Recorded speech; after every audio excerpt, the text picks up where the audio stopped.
வணக்கம். இது ஒரு சிறப்பு நிகழ்ச்சி. இந்த நிகழ்ச்சியில நான் மணிகண்டன், மாணவர் சேர்க்கை ஆலோசகர். இந்த நிகழ்ச்சி நமக்காக ஏற்பாடு பண்ணியிருக்கிறவங்க ஈரோடு மாவட்டம் பெருந்துறையில இருக்கிற நேஷனல் மேனேஜ்மெண்ட் கல்லூரி. நேஷனல் மேனேஜ்மெண்ட் கல்லூரி கடந்த 14 வருடங்களாக CA, CMA மற்றும் CS படிப்புகளுக்கு முழு நேர பயிற்சி வழங்கும் கல்லூரியாக திகழ்ந்து வருகிறது. சோ இந்த வருடம் இந்த கல்லூரியுடைய 15வது வருடம். சோ பொதுவாகவே பாத்தீங்கன்னா மாணவர்கள் கிட்ட யார்கிட்டயாவது நம்ம போய் பார்க்கும்பொழுது அவங்க கிட்ட கேட்கிற கேள்வி, நீங்க என்ன ஆக போறீங்க, டாக்டர் ஆக போறீங்களா, இன்ஜினியரிங் ஆக போறீங்களா அப்படின்னு சொல்லி கேட்போம். சோ இது எதனால அப்படின்னு பாத்தீங்கன்னா, இந்த மருத்துவம், இன்ஜினியரிங் போன்ற படிப்புகள் மேல இருக்கிற ஒரு மோகம். சோ இந்த மோகத்துக்கு காரணம் என்ன அப்படின்னா, இந்த படிப்புகளை படிச்சவங்க இந்த துறையில வந்து ஒரு வல்லுநர் ஆகும் பொழுது அவங்களுக்கு வந்து ஒரு சமூக அந்தஸ்து கிடைக்குது, பல லட்சங்கள்ல சம்பாதிக்கிற வேலை வாய்ப்பு கிடைக்குது அப்படின்றதுனால. இதுல ஒரு விஷயத்த வந்து நம்ம மறந்துருக்கோம். என்னன்னா, CA chartered accountancy, CMA cost and management accountancy, CS company secretaryship, இந்த 3 படிப்புகளுமே ஒரு தொழில் படிப்பு. இந்த படிப்புகளும் மருத்துவம், பொறியியலுக்கு சமமான இந்த துறை சார்ந்த ஒரு தொழில் படிப்பு. இந்த படிப்புகளை படித்தவர்களுக்கும் ஒரு சமூகத்தில் நல்ல அந்தஸ்து, நல்ல வேலை வாய்ப்புகள் கிடைக்குது அப்படின்றது வந்து நிறைய பேருக்கு தெரியறதில்ல. சோ இந்த விழிப்புணர்வை மாணவர்களிடம் ஏற்படுத்தணும். இந்த துறையில நிறைய வேலை வாய்ப்புகள் இருக்கு, சுயமாக தொழில் செய்யும் வாய்ப்புகள் இருக்கு, அரசாங்க வேலை வாய்ப்புகள் இருக்கு, வெளிநாட்டுகளுக்கு போய் நம்ம வேலை செய்ய முடியும் அப்படின்ற ஒரு விழிப்புணர்வை மாணவர்களிடத்துல ஏற்படுத்தி, சோ இந்த மாணவர்கள் இந்த படிப்புகளை எடுத்து படிக்கும் பொழுது அவர்களுக்குள்ள இருக்கிற பிரச்சனைகள் என்ன, இந்த படிப்புகளை படிக்கும் பொழுது அவர்கள் எதிர்கொள்ள வேண்டிய சிக்கல்கள் என்னென்ன, அதை வந்து எப்படி தளர்த்தணும், இந்த படிப்புகளை எப்படி படிக்கணும், எப்படி படித்தால் விரைவில் வெற்றி அடைய முடியும், நல்ல மதிப்பெண் எடுப்பதற்கு என்னென்ன வழிமுறைகள், இந்த படிப்புகள்ல இருக்க தேர்வுகளை வந்து எப்படி எதிர்கொள்ளணும், நிறைய மதிப்பெண் எடுக்கணும்னா என்ன பண்ணணும், அதுக்கப்புறம் இந்த துறையில வந்து வல்லுநர் ஆகணும்னா என்ன பண்ணணும் அப்படின்ற ஒரு விழிப்புணர்வை மாணவர்கள் கிட்ட ஏற்படுத்தி, கடந்த 14 வருடங்களாக நேஷனல் மேனேஜ்மெண்ட் கல்லூரி இந்த துறை சார்ந்த படிப்புகளுக்கு முழு நேர கல்லூரியாக, அதாவது தமிழகத்திலேயே முதலில் தொடங்கப்பட்ட முழு நேர கல்லூரி, CA, CMA மற்றும் CS படிப்புகளுக்கான முழு நேர கல்லூரி ஈரோடு மாவட்டம் பெருந்துறையில துல்பதி என்ற இடத்துல அமைச்சிருக்கு. இந்த நிகழ்ச்சி முழுவதுமே நம்ம இந்த CA படிப்புகள், CMA அல்லது CS படிப்புகள், இந்த படிப்புகளை படித்தால் நான் எப்படி ஆடிட்டர் ஆக முடியும், சோ இந்த படிப்புகளை எப்படி படிப்பது, எத்தனை ஆண்டு காலமாகும், குறைந்தபட்ச கல்வி தகுதி என்ன, படித்த பிறகு எனக்கு இருக்கும் வேலை வாய்ப்புகள் என்ன, இந்த மாதிரியான விஷயங்களை பத்தி தான் நம்ம டிஸ்கஸ் பண்ண போறோம்.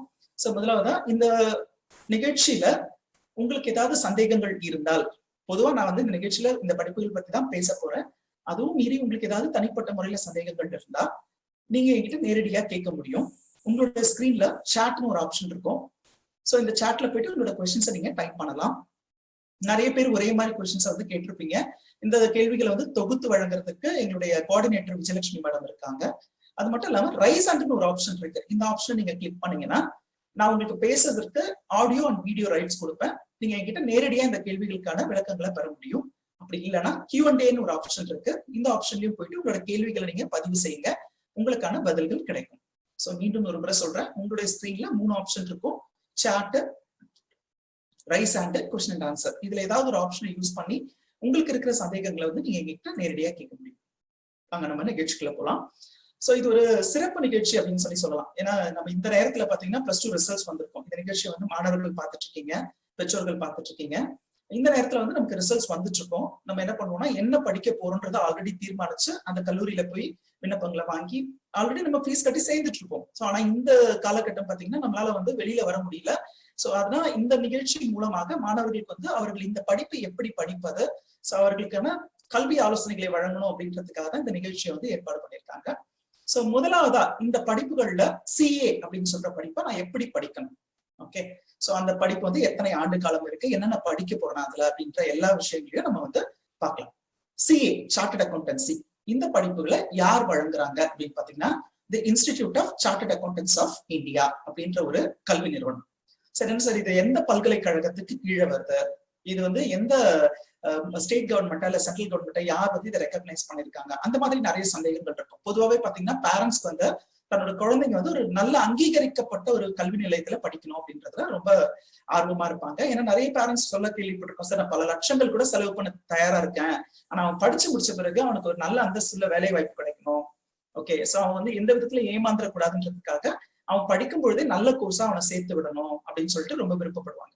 சோ இந்த படிப்புகள் யாரால் அங்கீகரிக்கப்பட்ட படிப்பு அப்படின்னு பாத்தீங்கன்னா மத்திய அரசாங்கம் பொதுவாகவே பாத்தீங்கன்னா மத்திய அரசாங்கம் வந்து ஒரு பாராளுமன்றத்துல சட்டம் இயற்றி 1949ஆம் வருடம் தன்னில இருக்க ஒரு துறை, அதாவது மினிஸ்ட்ரி ஆஃப் கார்பரேட் அஃபேர்ஸ் சொல்லுவாங்க, அந்த துறைக்கு கீழே தனித்து இயங்கக்கூடிய ஒரு கல்வி நிறுவனமாக the institute of chartered accountants of India அப்படின்ற ஒரு கல்வி நிறுவனத்தை அமைச்சு அந்த நிறுவனம் மூலமாக இந்த படிப்புகளை வந்து வழங்கிட்டு வராங்க.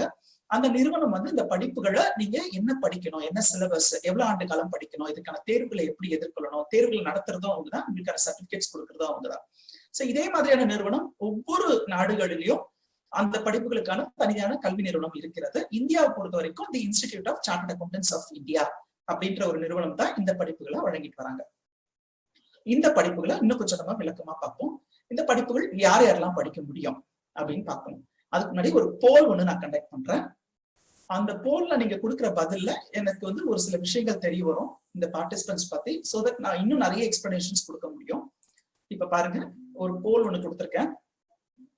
இதுக்கு நீங்க ஆன்சர் பண்ணுங்க. which group you studied in +2?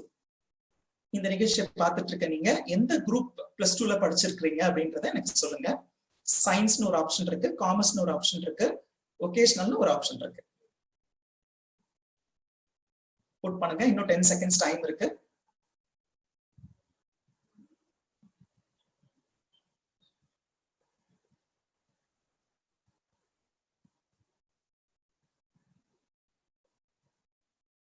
Okay, நான் போலிங் எண்ட் பண்றேன். சோ ரொம்ப சந்தோஷமா இருக்கு. என்னன்னா இந்த நிகழ்ச்சியை பார்த்துட்டு இருக்கிறதுல 7% மாணவர்கள் வந்து சயின்ஸ் குரூப் படிச்சவங்களும் இருக்கீங்க, 93% மாணவர்கள் வந்து காமர்ஸ் குரூப் படிச்சவங்களும் இருக்கீங்க. ஓகே, என்னன்னா எதுக்காக இந்த கேள்வி கேட்டேன் அப்படின்னா, இந்த படிப்புகள் யார் யாரெல்லாம் படிக்கலாம்? நான் வந்து +1 +2ல காமர்ஸ் குரூப் படிச்சவங்க படிக்கிற படிப்பா, இல்ல வந்து நான் சயின்ஸ் குரூப் படிச்சிருக்கேன், என்னால இந்த படிப்புகளை படிக்க முடியுமா அப்படின்றது முதல் கேள்வி. எல்லாருக்குமே இந்த கேள்வி வந்து மனசுல இருக்கும். சோ காமர்ஸ் துறை படிச்ச மாணவர்களுக்கு தெரியும், அவங்களுக்கான படிப்பு இது தெரியும். ஆனா அறிவியல் துறை சார்ந்த மாணவர்கள் வந்து இந்த படிப்புகளை படிக்க முடியுமான்ற கேள்வி இருக்கு. சோ அதுக்கான விளக்கத்தை நான் கொடுத்துடுறேன். முதலாவதா இந்த படிப்பை யார் யாரெல்லாம் படிக்க முடியும் அப்படின்னு பாத்தீங்கன்னா, +2ல எந்த குரூப் வேணா எடுத்தவங்களும் இந்த படிப்பை படிக்க முடியும். +2ல நீங்க பியூர் சயின்ஸ் படிச்சிருக்கலாம், இல்ல மேத்ஸ் கம்ப்யூட்டர் சயின்ஸ் படிச்சிருக்கலாம், அல்லது வொகேஷனல் குரூப் படிச்சிருக்கலாம். எந்த குரூப் வேணா நீங்க படிச்சிருக்கலாம், இந்த படிப்புகளை நீங்க எடுத்து படிக்க முடியும். ஓகே சார், என்ன சார் நான் வந்து சயின்ஸ் குரூப் படிக்கும்போது சொன்னாங்க நான் வந்து நீட் முடிச்சு மெடிசன் படிக்கலாம், நான் கவுன்சிலிங் அட்டன் பண்ணி இன்ஜினியரிங் படிக்கலாம், அப்படி இந்த படிப்புகளுக்கு என்ன பர்சன்டேஜ், எனக்கு வந்து என்ட்ரன்ஸ் எக்ஸாம் இருக்குமா, அந்த மாதிரியான கேள்விகளுக்கு எல்லாம் இங்க இடமே கிடையாது. நீங்க +2ல பாஸ் பண்ணிருந்தா மட்டும் போதும். நீங்க எந்த குரூப் எடுத்து படிச்சிருந்தாலும் சிஎஸ், சிஎம்ஏ அல்லது சிஎஸ் இந்த 3 படிப்புகள்ல ஏதாவது ஒரு படிப்பை நீங்க எடுத்து படிக்க முடியும். ஓகே, இது முதலாவது தகவல். அடுத்து இந்த படிப்புகளை நான் எப்படி படிக்க போறேன் அப்படின்னு பாத்தீங்கன்னா, உங்களுக்கு இப்போ ஒரு ஸ்கிரீன் ஷேர் பண்றேன்.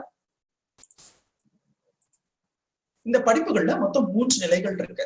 லெவல் 1, லெவல் 2, லெவல் 3 அப்படின்னு சொல்லிட்டு மொத்தம் 3 நிலைகள்ல இந்த படிப்புகளை நீங்க படிக்க போறீங்க. இதுல முதலாவது நிலை அப்படின்னு எடுத்துக்கிட்டீங்கன்னா லெவல் 1 CA ஃபவுண்டேஷன். +2 முடிச்ச உடனே நீங்க சேர போறது CA ஃபவுண்டேஷன். இந்த CA ஃபவுண்டேஷன் லெவல் தான் உங்களுடைய முதல் நிலை. இந்த நிலையில மொத்தம் நீங்க 4 பேப்பர்ஸ்க்கு படிக்க போறீங்க. மொத்தம் 4 பேப்பர்ஸ் இங்க நான் உங்களுக்கு கொடுத்திருக்கேன். இந்த 4 பேப்பர்ல முதல் 2 பேப்பர், பேப்பர் 1 அண்ட் பேப்பர் 2 பாத்தீங்கன்னா நீங்க டிஸ்கிரிப்டிவ் டைப்ல படிப்பீங்க. பேப்பர் 3 அண்ட் பேப்பர் 4 பாத்தீங்கன்னா அப்ஜெக்டிவ் டைப்ல MCQ பேட்டர்ன் சொல்றோம் இல்லையா, மல்டிபிள் சாய்ஸ் क्वेश्चंस, அந்த மாதிரி பேட்டர்ன்ல தான் நீங்க எக்ஸாம்ஸ் எழுத போறீங்க. ஓகே, சோ ஒவ்வொரு பேப்பருக்கும் 100 மார்க்குக்கு நீங்க எக்ஸாம்ஸ் எழுத போறீங்க.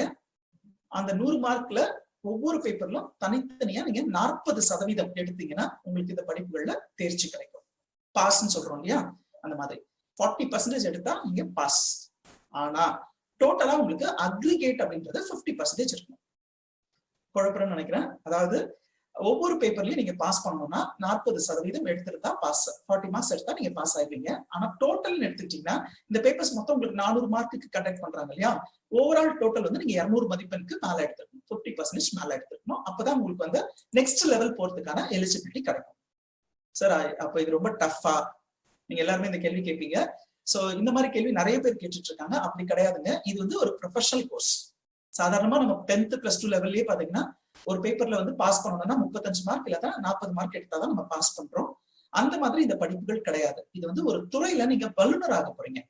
எப்படி வந்து அறிவியல் துறை சார்ந்த மாணவர்களுக்கு மருத்துவம் அப்படின்றது MBBS படிச்சாங்கன்னா அந்த துறையோட அவங்க வல்லுநர் ஆகுறாங்க இல்லையா, அந்த மாதிரிதான் இந்த துறையில நீங்க வந்து வல்லுநர் ஆக போறீங்க. CA அப்படின்றது காமர்ஸ் துறை சார்ந்த நிபுணத்துவம் கொடுக்கக்கூடிய படிப்புகள். அப்ப நீங்க வந்து 40 மதிப்பெண் மட்டும் எடுத்து பாஸ் பண்ணீங்கன்னா உங்களுக்கு அது பத்தாது. ஓகே, ஏன்னா நீங்க ஒரு பெரிய பெரிய நிறுவனங்களை வந்து நிர்வகிக்க போறீங்க. வங்கி மாதிரியான நிறுவனங்கள், இன்சூரன்ஸ் கம்பெனிகள் அல்லது அரசு துறை நிறுவனங்களை நிர்வகிக்க போற வேலை வாய்ப்பு தான் உங்களுக்கு கிடைக்க போகுது. அப்படி இருக்கும் பொழுது நீங்க ஜஸ்ட் பாஸ் ஆகிறதுக்காக மட்டும் படிக்க கூடாது, அதையும் மீறி நல்ல மதிப்பெண்ல தேர்ச்சி பெறணும். சோ அதனாலதான் உங்களுக்கு இப்படி ஒரு கண்டிஷன் வச்சிருக்காங்க. சோ இப்ப இந்த CA ஃபவுண்டேஷன் பொறுத்த வரைக்கும் மொத்தம் 4 பேப்பர், ஒவ்வொரு பேப்பர்லயும் 100 மார்க்குக்கு எக்ஸாம்ஸ் கண்டக்ட் பண்ண போறாங்க. நீங்க 40% எடுத்தா பாஸ் ஆயிருவீங்க. ஆனா நீங்க அக்ரிகேட்டா 50% எடுக்கணும். ஓகே, அப்போ நீங்க வந்து ஒரு 3 பேப்பர்ல 40 மதிப்பெண்கள் எடுக்கிறீங்க, ஏதாவது ஒரு பேப்பர்ல 70 மதிப்பெண் எடுக்கிறீங்க அப்படின்னா உங்களுக்கு 50% கிடைச்சிடும். ஓகே, சோ இந்த ஃபவுண்டேஷன் லெவல் நீங்க முடிச்சிட்டீங்கன்னா இதனுடைய அடுத்த லெவல் இன்டர்மீடியட், CA இன்டர்மீடியட். இந்த CA இன்டர்மீடியட்ல நீங்க மொத்தம் 8 பேப்பர் படிக்க போறீங்க.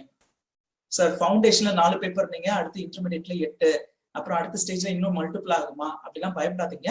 இந்த 8 பேப்பர் எப்படி கொடுத்திருக்காங்கன்னா குரூப் 1, குரூப் 2 அப்படின்னு சொல்லிட்டு நீங்க எழுதுற மாதிரி ஆப்ஷன் கொடுத்திருக்காங்க. முதல் 4 பேப்பரை குரூப் 1ன்னும் அடுத்த 4 பேப்பரை குரூப் 2ன்னும் டிஃபைன் பண்ணிருக்காங்க.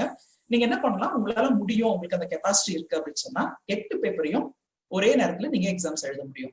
ஓகே, இந்த தேர்வுகள் பாத்தீங்கன்னா ஒவ்வொரு வருடத்திலையும் மே மற்றும் நவம்பர் 2 முறை நடத்தப்படுகிறது.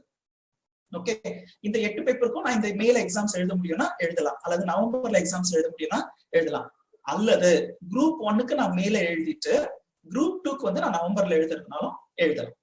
இது வந்து உங்களுடைய கல்லூரி படிப்பு மாதிரி இந்த வாட்டி நான் அந்த எக்ஸாம்ஸ் எழுதலைன்னா இது அரியர்ஸா கன்சிடர் பண்ணுவாங்க அப்படிலாம் கிடையாது.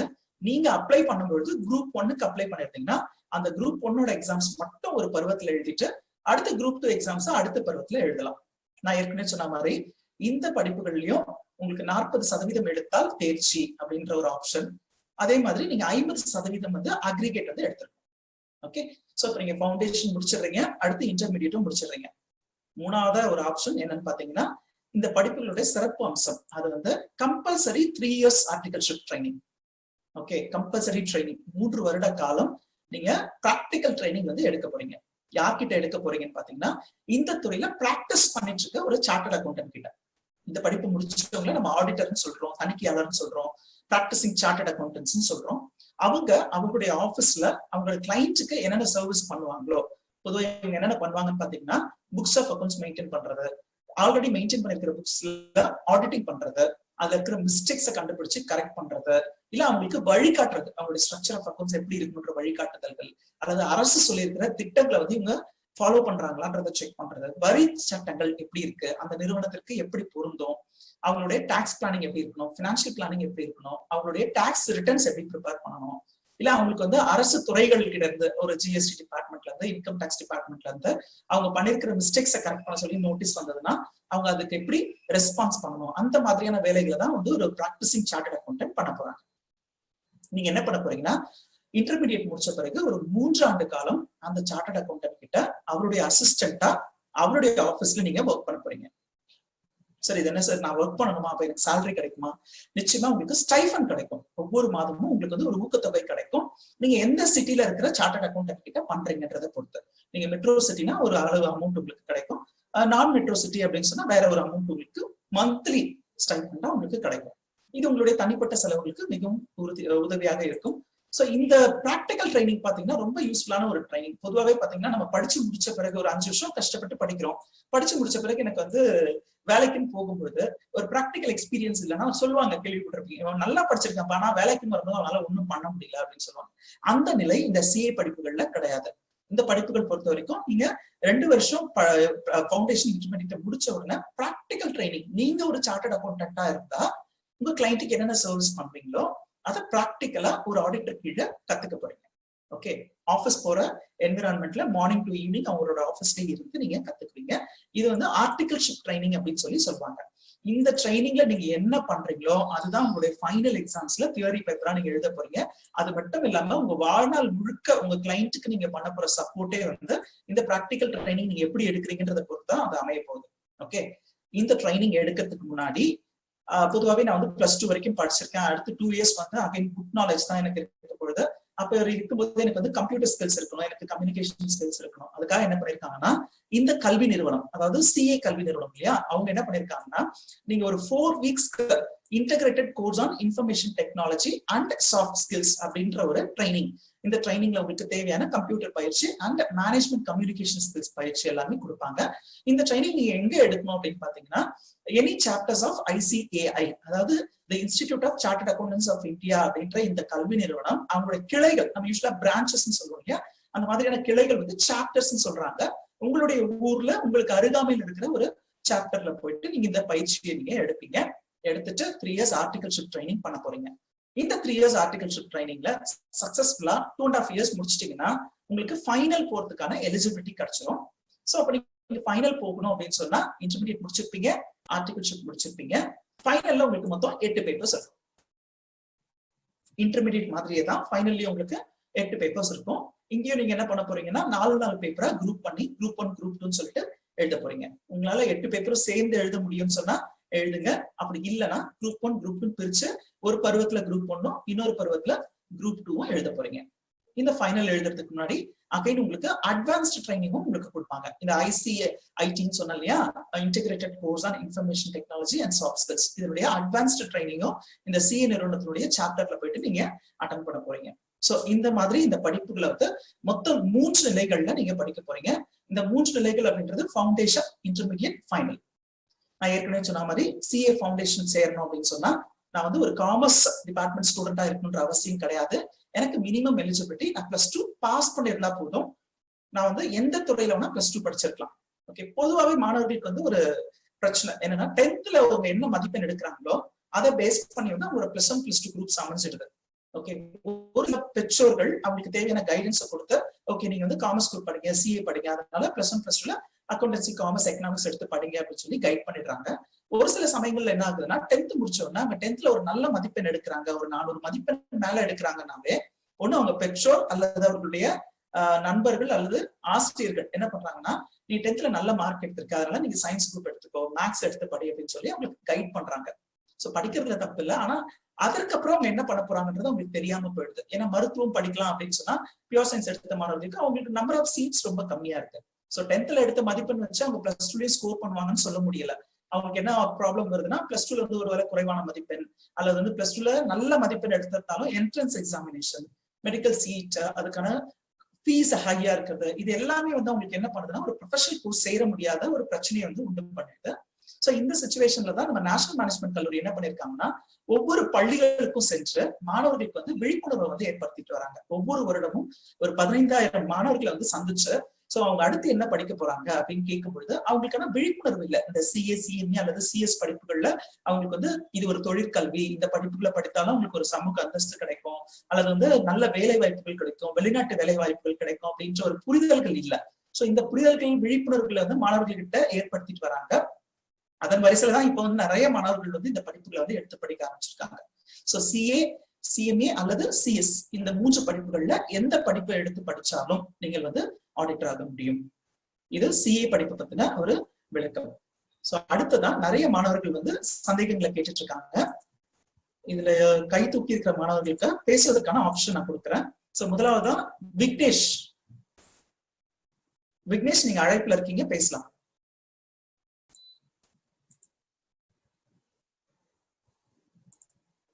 விக்னேஷ்,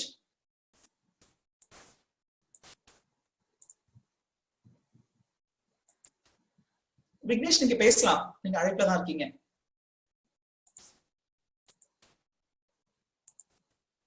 விக்னேஷ், உங்களுக்கான சந்தேகம் என்ன? Hello sir. கேளுங்கம்மா. Good morning sir. Good morning sir. நான் +2 முடிச்சிருக்கேன் sir, commerce accountancy group sir. Okay. இன்னும் மார்க் ரிசல்ட் வரல சார். ஆமா. அட்மிஷன். ஓகே, நேஷனல் மேனேஜ்மெண்ட் கல்லூரியில அட்மிஷன் பத்தி கேக்குறீங்க இல்லையா? ஓகே. விக்னேஷ், உங்களை மாதிரியே நிறைய மாணவர்கள் வந்து இந்த சந்தேகத்தை கேட்டுட்டு இருக்காங்க. சோ என்னன்னு பாத்தீங்கன்னா இப்போ வந்து ரிசல்ட்ஸ் வரல. அது இல்லாம வந்து பாத்தீங்கன்னா நிறைய பேர் தெரியும் அவங்க +2ல வந்து என்ன தேர்ச்சி விகிதம் அவங்களுக்கு கிடைக்க போகுது. நான் ஏற்கனவே சொன்ன மாதிரி CA, CME மற்றும் CS படிப்புகள் பொறுத்த வரைக்கும் நீங்க எவ்வளவு மதிப்பெண் எடுக்க போறீங்கன்றது அவசியம் கிடையாது. நான் 10th வந்து ரொம்ப குறைவான மதிப்பெண் எடுத்திருக்கலாம், ஒருவேளை ஃபெயில் ஆகி திருப்பி எக்ஸாம்ஸ் எழுதி கூட நான் +1 +2 வந்திருக்கலாம். அதே மாதிரி +1 +2ல கூட எனக்கு வந்து சிஏ படிக்கின்ற ஆர்வம் இருக்கு, ஒருவேளை குறைவான மதிப்பெண் வந்துருமோ, ரிசல்ட்ஸ் வந்த பிறகு சேரலாமான்ற சந்தேகம் வேண்டாம். ஆல்ரெடி அட்மிஷன்ஸ் போயிட்டு இருக்கு, நிறைய மாணவர்கள் சேர்ந்திருக்காங்க. 50% ஆஃப் அட்மிஷன்ஸ் க்ளோஸ் பண்ணிருக்கோம். சோ நீங்களும் NMC நேஷனல் மேனேஜ்மெண்ட் கல்லூரி மூலமாக சிஏ சிஎம்ஏ படிப்புகள் படிக்கணும்னு ஆசைப்பட்டீங்கன்னா, இந்த நிகழ்ச்சியோட இறுதியில நான் இந்த படிப்புகள் படிப்பதற்கான அப்ளிகேஷன் ஃபார்ம் நீங்க ஆன்லைன்லயே எப்படி ஃபில் பண்ணலாம் அப்படின்ற தகவல் கொடுக்குறேன். நீங்க அந்த அப்ளிகேஷன் ஃபார்ம் ஃபில் பண்ணிட்டு நமது கல்வி ஆலோசகர்கள் வந்து உங்களை இமீடியட்டா தொடர்பு கொண்டு உங்களுக்கான விளக்கங்களை வந்து கொடுப்பாங்க, நீங்க வாங்கிக்கோங்க. விக்னேஷ், உங்களுக்கான விளக்கம் இந்த நிகழ்ச்சியோட இறுதியில நான் அந்த லிங்க் கொடுக்குறேன். அந்த அப்ளிகேஷன் ஃபார்ம் ஃபில் பண்ணிட்டு நீங்க நம்மளோட கல்வி ஆலோசகர் உங்களுக்கு கொடுக்குற தகவல்களின் அடிப்படையில நீங்க அட்மிஷன் வாங்க முடியும். அடுத்ததா மஜித். மஜித், உங்களோட சந்தேகத்தை கேட்கலாம், நீங்க அழைப்புல இருக்கீங்க.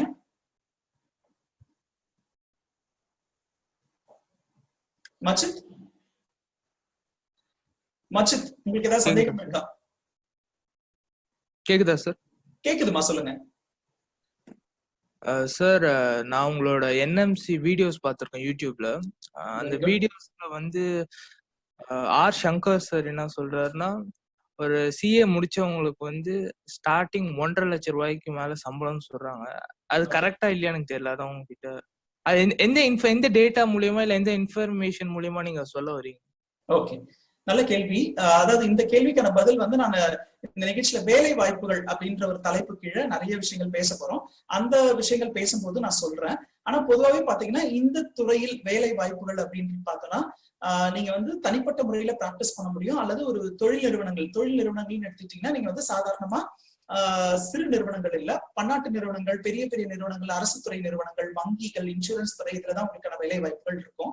சோ இந்த வேலை வாய்ப்புகள் வந்து உங்களுக்கு மாதம் சம்பளமாக 1 லட்சத்திற்கு மேலாக, நம்ம சங்கர் சார் சொன்னது உண்மைதான், 1.5 லட்சம் 2 லட்சம் ரூபாய் தான் மாத சம்பளமா கிடைக்கிற வேலை வாய்ப்புகள் சிஏ சிஎம்ஏ சிஎஸ் படித்தவர்களுக்கு கிடைக்கிறது. ஓகே, சோ இது எப்படி சொல்றீங்க அப்படின்ற கேள்வி நல்ல கேள்வி. என்னன்னு பாத்தீங்கன்னா, இந்த துறையில நாங்க கடந்த 14 வருடங்களாக சக்சஸ்ஃபுல்லா நிறைய மாணவர்கள், ஆயிரக்கணக்கான மாணவர்களை வந்து ட்ரைனிங் கொடுத்துட்டு இருக்கோம். இது எங்களுடைய 15வது வருடம். சோ எங்க கிட்ட இருந்து முடிச்சுட்டு போற மாணவர்கள் அவங்க ஃபைனல் முடிச்ச பிறகு அவங்க எந்த நிறுவனங்கள்ல வேலை செய்யறாங்க, அவங்களுக்கான வேலை வாய்ப்புகள் என்ன இருக்கு அப்படின்ற தகவல்கள் எங்க கிட்ட இருக்கு. அது மட்டும் இல்லாமல் இங்க பாடம் நடத்துற ஆசிரியர்கள், பேராசிரியர்கள் பாத்தீங்கன்னா அவங்க இந்த துறை சார்ந்த வல்லுநர்கள், ஆல்ரெடி சிஏ சிஎம்ஏ சிஎஸ் முடித்து இந்த துறையில அவங்க ஒரு தொழில் நிறுவனங்கள்ல, அரசு துறை நிறுவனம், தனியார் நிறுவனங்கள்ல செல்ஃபா பிராக்டிஸ் பண்ணிட்டு இருக்கிறவங்க தான் இங்க பேராசிரியர்களா இருக்கிறாங்க. தொடர்ந்து பல வருடங்களாக இந்த துறையில் நாங்கள் இருப்பதால், பல ஆயிரக்கணக்கான மாணவர்களை தயார்படுத்தி இருப்பதால் எங்களுக்கு இந்த துறை சார்ந்த அனுபவம் இருக்குன்றதை பேஸ் பண்ணிதான் இந்த துறையில என்ன சம்பளம் கொடுக்கப்படுகிறதுன்ற தகவலை நாங்க உங்களுக்கு கொடுத்துட்டு வரோம். சோ அடுத்ததா விஜயலட்சுமி மேடம், அடுத்து வேற ஏதாவது சந்தேகங்கள் இருக்கா? ஆமாங்க சார், இப்ப நம்ம சிஏ கோர்ஸ் பத்தின ஃபுல் டீடைல்ஸும் கொடுத்திருக்கீங்க. சோ நம்ம சொல்ற நெக்ஸ்ட் கோர்ஸ் சிஎம்ஏ. சோ இந்த சிஎம்ஏ கோர்ஸ் பத்தின டீடைல்ஸ் கொடுங்க சார் ஸ்டூடெண்ட்ஸ்க்காக. நிச்சயமா மேடம். சோ இப்ப இவ்வளவு நேரம் நம்ம வந்து சிஏ படிப்புகள் பத்தி பேசிட்டு இருந்தோம். அடுத்ததான் நம்ம பேச போற படிப்புகள் வந்து சிஎம்ஏ, அதாவது காஸ்ட் அண்ட் மேனேஜ்மெண்ட் அக்கௌண்டன்சி அப்படின்னு சொல்றோம்.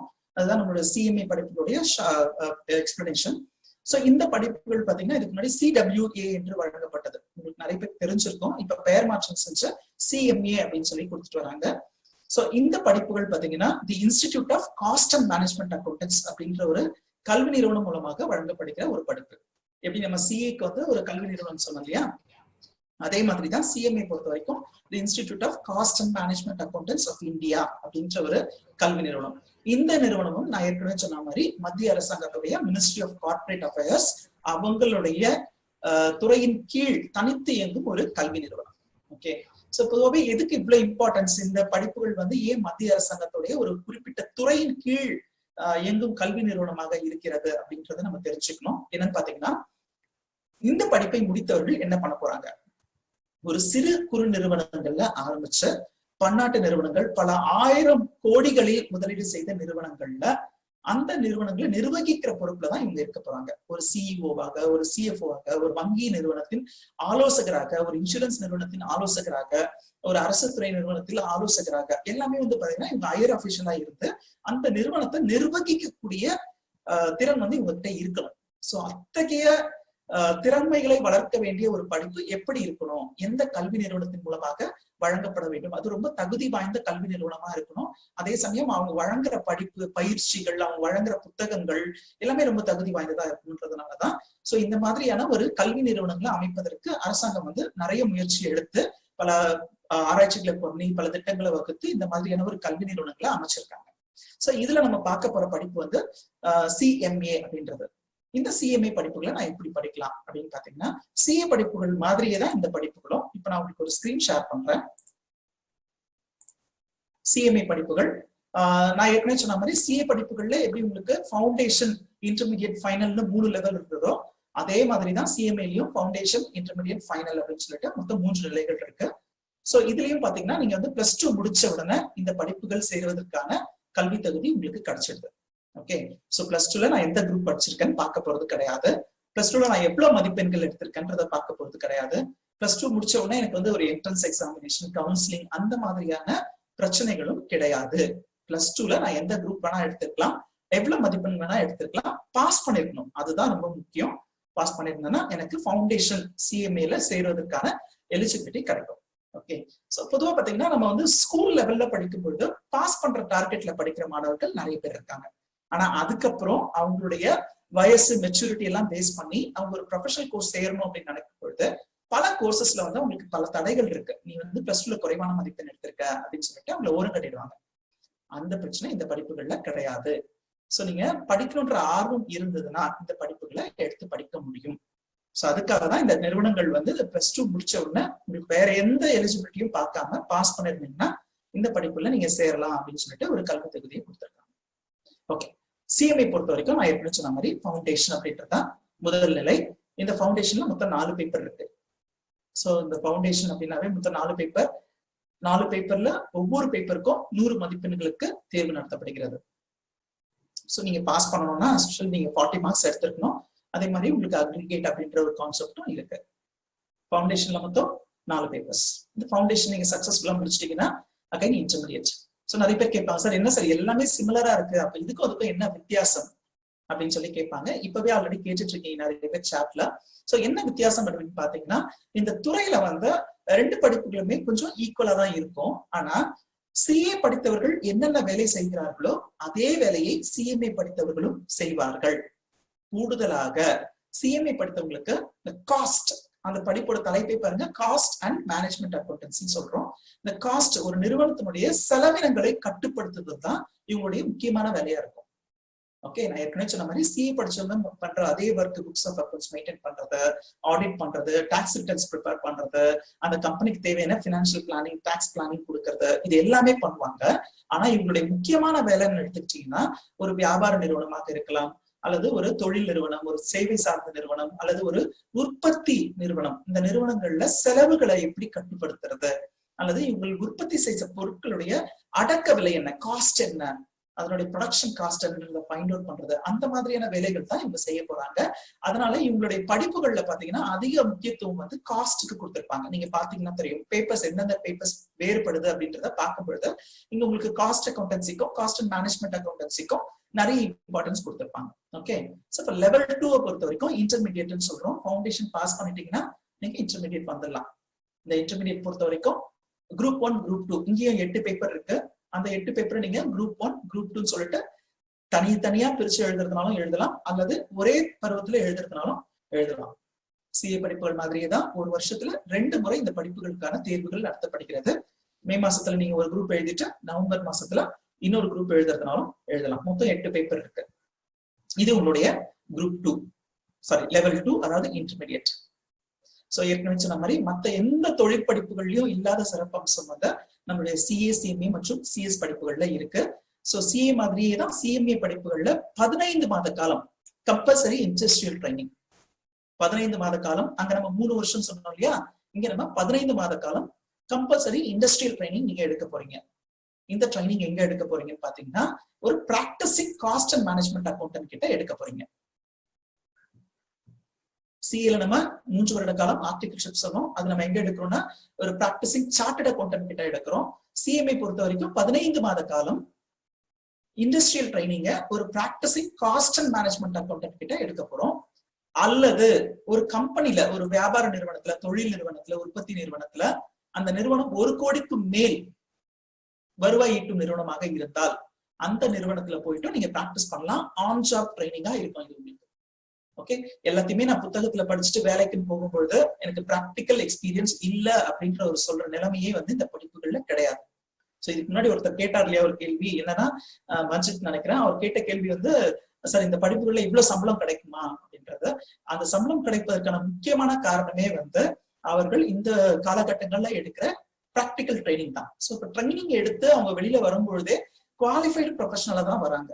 ஓகே, ஸோ பொதுவாக ஒரு சில படிப்புகள்லாம் நான் படிச்சு முடிச்சுட்டு டிகிரி படிச்சு பிஜி படிச்சு தியரட்டிக்கலாவே எல்லாத்தையும் முடிச்சுட்டு வெளியில வரும்போது அகைன் ஒரு 1 இயர் ட்ரைனியா அப்ரெண்டிஸ்ஷிப் எல்லாம் பண்ற மாதிரி இருக்கும். ஸோ இங்க அப்படிலாம் கிடையாதுங்க. நீங்க படிக்கிற காலகட்டத்துக்குள்ளேயே உங்களுடைய பிராக்டிக்கல் ட்ரைனிங் இருக்கும். ஸோ இங்க நீங்க பண்ண போற ட்ரைனிங் 2 ஆப்ஷன் கொடுத்துருக்காங்க. 15 மாத காலம் பண்ணணும். அதை நீங்க ஒரு practising cost and management accountant கிட்டயும் பண்ணலாம். அல்லது கம்பெனிஸ்க்கு போயிட்டு 1 கோடி ரூபாய்க்கு மேல வருவாய் ஈட்டும் நிறுவனங்கள்ல போயிட்டு இந்த படிப்பு வேலை ட்ரைனிங் நீங்க எடுத்துக்கலாம். ஸோ பொதுவாக பாத்தீங்கன்னா அரசு துறை நிறுவனங்கள்ல கூட இந்த ட்ரைனிங் எடுப்பாங்க. ஸோ சென்ற வருடம் கூட நம்ம நேஷனல் மேனேஜ்மெண்ட் கல்லூரி மூலமாக படித்த மாணவர்கள் 10 மாணவர்களுக்கு மேல இந்தியன் ஆயில் கார்பரேஷன் மாதிரியான நிறுவனங்கள்ல இந்த ட்ரைனிங் எடுத்துட்டு இருக்காங்க. ஓகே, ஸோ இந்த ட்ரைனிங் முடிச்ச பிறகு உங்களுக்கு ஃபைனல் லெவல். ஸோ இங்கேயும் ஃபைனல் லெவல்ல பாத்தீங்கன்னா உங்களுக்கு 2 குரூப்பா பிரிச்சிருக்காங்க. Group 1, group 2. அதுல ஒவ்வொரு குரூப்லயும் 4 பேப்பர் கொடுத்துருக்காங்க. அகைன் இங்கேயும் உங்களுக்கு ஆப்ஷன் கொடுக்குறாங்க. 8 பேப்பர் சேர்த்து எழுதலாம், அல்லது குரூப் 1, குரூப் 2 சொல்லி பிரிச்சு நம்ம எழுத முடியும். நம்மளுடைய கெப்பாசிட்டியை பொறுத்து இந்த பேப்பர்ஸ்க்கான எக்ஸாம்ஸ் நம்ம ஒவ்வொரு பருவத்துல மாத்தி எழுதுறதுனாலும் எழுதிக்கலாம். ஸோ இதுதான் இந்த படிப்புகள். சிஏ மாதிரியே தான் சிஎம்ஏ படிப்புகள். ஃபவுண்டேஷன், இன்டர்மீடியட் அண்ட் ஃபைனல் அப்படின்னு சொல்லிட்டு 3 நிலைகள்ல படிக்க போறீங்க. சிஏ படிப்பை பொறுத்த வரைக்கும் 3 வருட கால ஆர்டிகல்ஷிப் ட்ரைனிங் பண்ண போறீங்க. சிஎம்ஏ படிப்புகளை பொறுத்த வரைக்கும் 15 மாத கால ஆர்டிகல்ஷிப் ட்ரைனிங். சோ இந்த ட்ரைனிங் முடிச்சிட்டீங்க அப்படின்னு சொன்னா நீங்க ஒரு பிராக்டிசிங் சார்ட்டர்ட் அக்கௌண்டன்ட் அல்லது practising cost and management accountants என்னென்ன வேலைகளை செய்யறாங்களோ அந்த எல்லா வேலைகளுமே உங்களுக்கு பிராக்டிக்கல் நாலேஜ் உங்களுக்கு கிடைச்சிடும். ரைட். சோ அடுத்ததா இந்த நிகழ்ச்சியில வேற யாராவது கேள்விகள் கேட்டிருக்காங்களா, அவங்களுக்கான விளக்கங்கள் என்ன அப்படின்றத பார்ப்போம். மேடம், அடுத்த கேள்வி என்ன? இப்ப நான் நீங்க சொன்ன விளக்கத்துல இருந்து சிஏ சிஎம்ஏ கோர்ஸ் மீதான கண்டிப்பான ஒரு நல்ல புரிதல் மாணவர்களுக்கு ஏற்பட்டிருக்கும். இப்போ மாணவர்கள் மனசுல பொதுவாவே இருக்கிற ஒரு சந்தேகம் என்ன அப்படின்னா, சிஏ கோர்ஸ் டஃப்னு சொல்றாங்களே, ஒரு பேப்பர்ல ஃபெயில் ஆயிட்டாலும் அகைன் எல்லா பேப்பர்ஸையும் ஃபர்ஸ்ட்ல இருந்து எழுதணுமா? சோ இந்த ஹேண்டில் தான் நம்ம எப்படி ஹேண்டில் பண்றோம் சார்? ஓகே, இப்போ ஆல்ரெடி சாட்ல கூட நிறைய பேர் இதே கேள்வி கேட்டுட்டு இருக்காங்க. அதுக்கு முன்னாடி நான் ஒரு போல் கண்டக்ட் பண்றேன். அந்த போலுக்கான சரியான பதில் கொடுங்க. ஏன்னா நிறைய பேர் இந்த படிப்புகளை எடுத்து படிப்பதற்கான காரணம்னு வச்சிருப்பாங்க. நான் படிக்க போறது இல்லை, இதுதான் ரீசன், நான் இதை படிச்சா எனக்கு டஃபா இருக்கும்னு ஃபீல் பண்றேன் அப்படின்னு சொல்லிட்டு உங்களுக்கு ஒரு போல் வச்சிருக்கேன். எல்லாருமே ஓட் பண்ணுங்க. ஏன்னா உங்களுக்கு இந்த படிப்புகள் சம்பந்தமான புரிதல்கள் எப்படி இருக்குன்றதை நான் தெரிஞ்சுக்கிறதுக்காக தான். சோ இந்த கேள்வி என்னன்னா, which of the following reason you are hesitating to choose CA CMA courses? நம்ம மேடம் கேட்ட அதே கேள்விதான். இந்த படிப்புகள் டஃப் அப்படின்னு சொல்றவங்க நிறைய பேர் இருக்கீங்க. அல்லது இது நான் +2 சயின்ஸ் குரூப் படிச்சேன், நான் எப்படி இந்த படிப்பை படிக்க முடியும் அப்படின்றதுக்காக ஹெசிடேட் பண்ணவங்களும் இருக்கீங்க. இது இங்கிலீஷ் மீடியம் மாணவர்களுக்கான படிப்பு, ஒரு ப்ரொஃபஷனல் கோர்ஸ்னாவே இங்கிலீஷ் மீடியம் மாணவர்களுக்கான படிப்புன்னு சொல்லிட்டு நிறைய பேர் அதை ஒதுக்கிடுறாங்க. நம்மளால எல்லாம் படிக்க முடியாது, நான் அரசு பள்ளியில படித்தவன், தமிழ் மீடியம் படித்தவன் அப்படின்னு சொல்லிட்டு. அல்லது இது 5 வருஷம் படிக்கணுமா? சிஏ படிப்புகள் பொறுத்த வரைக்கும் 5 ஆண்டு காலம், சிஎம்ஏ படிப்புகள் பொறுத்த வரைக்கும் 4 ஆண்டு காலம் ஆகும். அதனால நான் 5 வருஷம் படிக்கணுமா ஒரு படிப்பை அப்படின்னு நினைக்கிறவங்க இருக்காங்க. நான் போலிங் எண்ட் பண்றேன். ஓகே, என்னன்னா இந்த படிப்புகளை நான் எடுத்து படிக்காததுக்கு காரணம் அப்படின்னா 75% மாணவர்கள் இந்த படிப்புகள் ரொம்ப டஃப், அதனாலதான் நாங்க எடுத்து படிக்கலன்னு சொல்லியிருக்காங்க. 13% மாணவர்கள் இது இங்கிலீஷ் மீடியம் மாணவர்களுக்கான படிப்பு அப்படின்னு சொல்லியிருக்காங்க. இன்னொரு 13% இது 5 வருஷம்ன்றது லாங் பீரியட் அப்படின்னு சொல்லியிருக்காங்க. சோ இப்போ ஃபர்ஸ்ட் விஷயம் மேடம் கேட்ட மாதிரியே இந்த படிப்புகள் ரொம்ப டஃப், நான் படிக்க முடியுமா அப்படின்னு கேட்கறவங்களுக்காக ஒரு விளக்கம் என்னன்னா, நான் ஏற்கனவே சொன்ன மாதிரி இந்த படிப்புகள் ஒரு தொழில் படிப்பு. இது சாதாரண ஒரு கல்லூரி படிப்போ பள்ளி படிப்போ அல்லது கல்லூரி படிப்போ கிடையாது. நீங்க ஒரு கிராஜுவேஷன் வாங்குறதுக்காக படிக்கிற படிப்பு கிடையாது. ஓகே, சோ இந்த படிப்பை முடித்தவர்கள் நான் ஏற்கனவே சொன்ன மாதிரி சிறிய நிறுவனங்களில் ஆரம்பித்து பல 1000 கோடிகளில் முதலீடு செய்யும் பெரிய நிறுவனங்கள், பன்னாட்டு நிறுவனங்கள், அரசு துறை நிறுவனங்கள், வங்கிகள், இன்சூரன்ஸ் நிறுவனங்களை நிர்வகிக்க போற வேலை வாய்ப்பு உங்களுக்கு கொடுக்க போற படிப்பு. நான் ஏற்கனவே சொன்ன மாதிரி இங்க வேலை வாய்ப்புகள், அதற்கான சம்பளம், சமூக அந்தஸ்து எல்லாமே வேறுபடும். அப்படி இருக்கும் பொழுது இந்த படிப்புகள் டஃப்ன்ற ஒரு விஷயத்தை விட இந்த படிப்புகளை நம்ம எப்படி படிக்கணும்ன்ற ஒரு விஷயத்தை தான் பார்க்கணும். ஓகே, சோ பொதுவாகவே பாத்தீங்கன்னா இந்த மருத்துவம், பொறியியல் மாதிரியான படிப்புகள் நம்ம வந்து கல்லூரிக்கு போய் படிக்கிற மாதிரி இருக்கு. யாரெல்லாம் இதை டஃப்னு சொல்லுவாங்கன்றதை நான் ஃபர்ஸ்ட் சொல்லிடுறேன். சோ இந்த படிப்புகள் பொறுத்த வரைக்கும் நான் கல்லூரிக்கு போய் படிக்கணும். மருத்துவம்னா 5 வருட காலம், பொறியியல் அப்படின்னா 4 வருட காலம் வந்து நான் கல்லூரிக்கு போய் படிப்பேன். ஓகே, ஆனா இந்த படிப்புகள் பொறுத்த வரைக்கும் சிஏ, சிஎம்ஏ மற்றும் சிஎஸ் படிப்புகள் பொறுத்த வரைக்கும் இந்த படிப்புகளை நான் கல்லூரிக்கு போய் படிக்கணும் அப்படின்றத இந்த கல்வி நிறுவனங்கள் வந்து இன்சிஸ்ட் பண்ணல. ஓகே, அவங்களுடைய வரைமுறையில வந்து கொடுக்கல. சோ அப்ப என்ன பண்ணிருக்காங்கன்னா அவங்க வந்து அதுக்கான பாட புத்தகங்கள், இந்த படிப்பு படிக்கிறதுக்கான சிலபஸ், எக்ஸாமினேஷன், இந்த விஷயத்த அவங்க வந்து கொடுத்திருக்காங்க. இதை பேஸ் பண்ணி மாணவர்கள் என்ன பண்றாங்கன்னா இவங்க ஒரு கிராஜுவேஷன் கோர்ஸ் படிச்சுக்கிட்டே இந்த படிப்புகளை படிக்கிறாங்க. அல்லது கரஸ்பாண்டன்ஸ்ல ஒரு கோர்ஸ் படிக்கிறது, கல்லூரிக்கு போய் படிக்கிறது, இல்ல கரஸ்பாண்டன்ஸ்ல பிகாம் மாதிரியான கோர்சஸ் படிச்சுக்கிட்டு பார்ட் டைமா இந்த கோர்ஸை படிக்கிறாங்க. நல்லா யோசிச்சு பாருங்க, ஒரு ப்ரொஃபஷனல் கோர்ஸை நான் எப்படி பார்ட் டைமா படிக்க முடியும்? ஓகே, மருத்துவத்தை பார்ட் டைம்ல படிக்க முடியுமா? அல்லது பொறியியல் படிப்புகளை நான் பார்ட் டைம்ல படிக்க முடியுமா? நிச்சயமா முடியாது. அப்படி இருக்கும் பொழுது இந்த சிஎஸ்சிஎம்இ மாதிரியான படிப்புகளை மட்டும் நான் பார்ட் டைமா படிச்சேன்னா எப்படி நான் பாஸ் பண்ண முடியும்? அப்ப எனக்கு இது ரொம்ப டஃபா தான் இருக்கும்.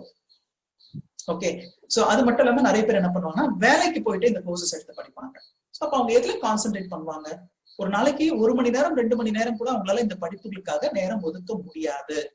அதனாலதான் இந்த படிப்புகளை நிறைய பேர் வந்து டஃப்னு சொல்றாங்க. டஃப்னு சொல்றவங்க யாரா இருப்பாங்கன்னு நீங்க பாருங்க. இந்த படிப்புகளை வந்து முடிக்க முடியாதவர்களா இருப்பாங்க, அல்லது இந்த படிப்புகளை முடிச்சவங்க கூட ஒரு சிலர் சொல்லுவாங்க, ஏன்னா நான் ரொம்ப டஃப்பான படிப்பு, நான் ரொம்ப ஈஸியா படிச்சிட்டேன் அப்படின்னு அவங்களே பெருமைப்படுத்திக்குவாங்க. ஆனா இந்த படிப்புகள் வந்து டஃப்னு சொல்றதை விட எந்த மாதிரி இதை நான் படிச்சேன்னா சீக்கிரமா இதை முடிக்க முடியும் அப்படின்றதான் பார்க்கணும். சோ இதுக்காக தான் என்ன பண்ணிருக்காங்கன்னா ஆரம்பம் முதலே இதற்கான ஆராய்ச்சி பண்ணி ஒரு நல்ல திட்டமிடுதல் பண்ணி நேஷனல் மேனேஜ்மெண்ட் கல்லூரி கடந்த 2006ஆம் வருடம் முதல் இந்த படிப்புகளுக்கு முழு நேர கல்லூரியை நடத்தி வருகிறார்கள். ஓகே, இது என்ன சார் முழு நேர கல்லூரி? இந்த படிப்புகளை வந்து நான் டியூஷன் போய் கூட படிக்க முடியும் இல்லையா? நிச்சயமா முடிக்க முடியும். அப்போ உங்களுக்கு அது ரொம்ப டஃபா இருக்கும். ஓகே, சோ இப்ப என்ன பண்ணிருக்காங்கன்னா நேஷனல் மேனேஜ்மெண்ட் கல்லூரி ஆரம்பிச்சது முதலே மார்னிங் 9 o'clockல இருந்து 4 o'clock வரைக்கும் ஸ்டூடெண்ட் வந்து ஒரு ஸ்கூலுக்கோ இல்ல கல்லூரிக்கோ போய் எப்படி படிக்கிறாங்களோ அதே மாதிரிதான் நேஷனல் மேனேஜ்மெண்ட் கல்லூரியில படிக்க போறாங்க.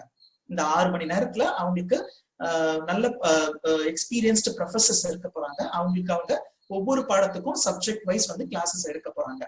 சோ இந்த 6 மணி நேர கல்லூரி படிப்பை முடித்த பிறகு இங்க தங்கி படிக்கும் மாணவர்கள், பொதுவா பாத்தீங்கன்னா இங்க மாணவர்கள் யார் யாரெல்லாம் வந்து சேர்றாங்கன்னா ஈரோடு மாவட்டத்துல மட்டும் இல்லைங்க, சென்னை, மும்பை, ஹைதராபாத் மாதிரியான மற்ற நகரங்களிலிருந்தும் மாணவர்கள் இங்க வந்து படிக்கிறாங்க. அப்ப அவங்க என்ன பண்றாங்கன்னா இங்க தங்கி படிக்கிற ஆப்ஷன்ஸ் எடுத்துக்கிறாங்க. இங்க தங்கி படிக்கிற மாணவர்கள் ஈவினிங்ல வந்து ஒரு 4 to 6 ரெஸ்ட்டுக்கு பிறகு கம்பல்சரி ஸ்டடி ஹவர்ஸ் ஃபிக்ஸ் பண்ணிருக்காங்க. ஈவினிங் 6 o'clockல இருந்து 10 o'clock வரைக்கும் படிக்கிறதுல அவங்க கான்சென்ட்ரேட் பண்ணணும். சரி, யூஸ்வலாவே நாங்க படிப்போம், +2 படிக்கும் போதே ஸ்கூலுக்கு போயிட்டு வந்து வீட்டுல படிப்போம். அது வந்து உங்களுக்கு ஆப்ஷனா இருக்கும். ஓகே, சோ வீட்டுல வந்து கண்டிப்பாங்க நீங்க படிச்சுதான் ஆகணும்வாங்க. அதே மாதிரிதான் உங்களுக்கு இந்த கல்லூரியில நேஷனல் மேனேஜ்மெண்ட் கல்லூரியிலும் ஈவினிங் 6 o'clockல இருந்து 10 o'clock வரைக்கும் அவங்களுக்கு கம்பல்சரி ஸ்டடி ஹவர்ஸ் கொடுத்துருக்காங்க. கம்பல்சரி ஸ்டடிஸ் அப்படின்றது மாணவர்கள் எல்லாருமே வந்து உட்காந்து படிக்கிற மாதிரியான ஒரு ஆப்ஷன். இது ஒரு ஸ்பெஷல் கிளாஸ் மாதிரி. மார்னிங் காலேஜ்ல என்ன படிச்சாங்களோ அதையே தான் ஈவினிங்ல அவங்க ரிவைஸ் பண்ண போறாங்க, டெஸ்ட் எழுதி பார்க்க போறாங்க.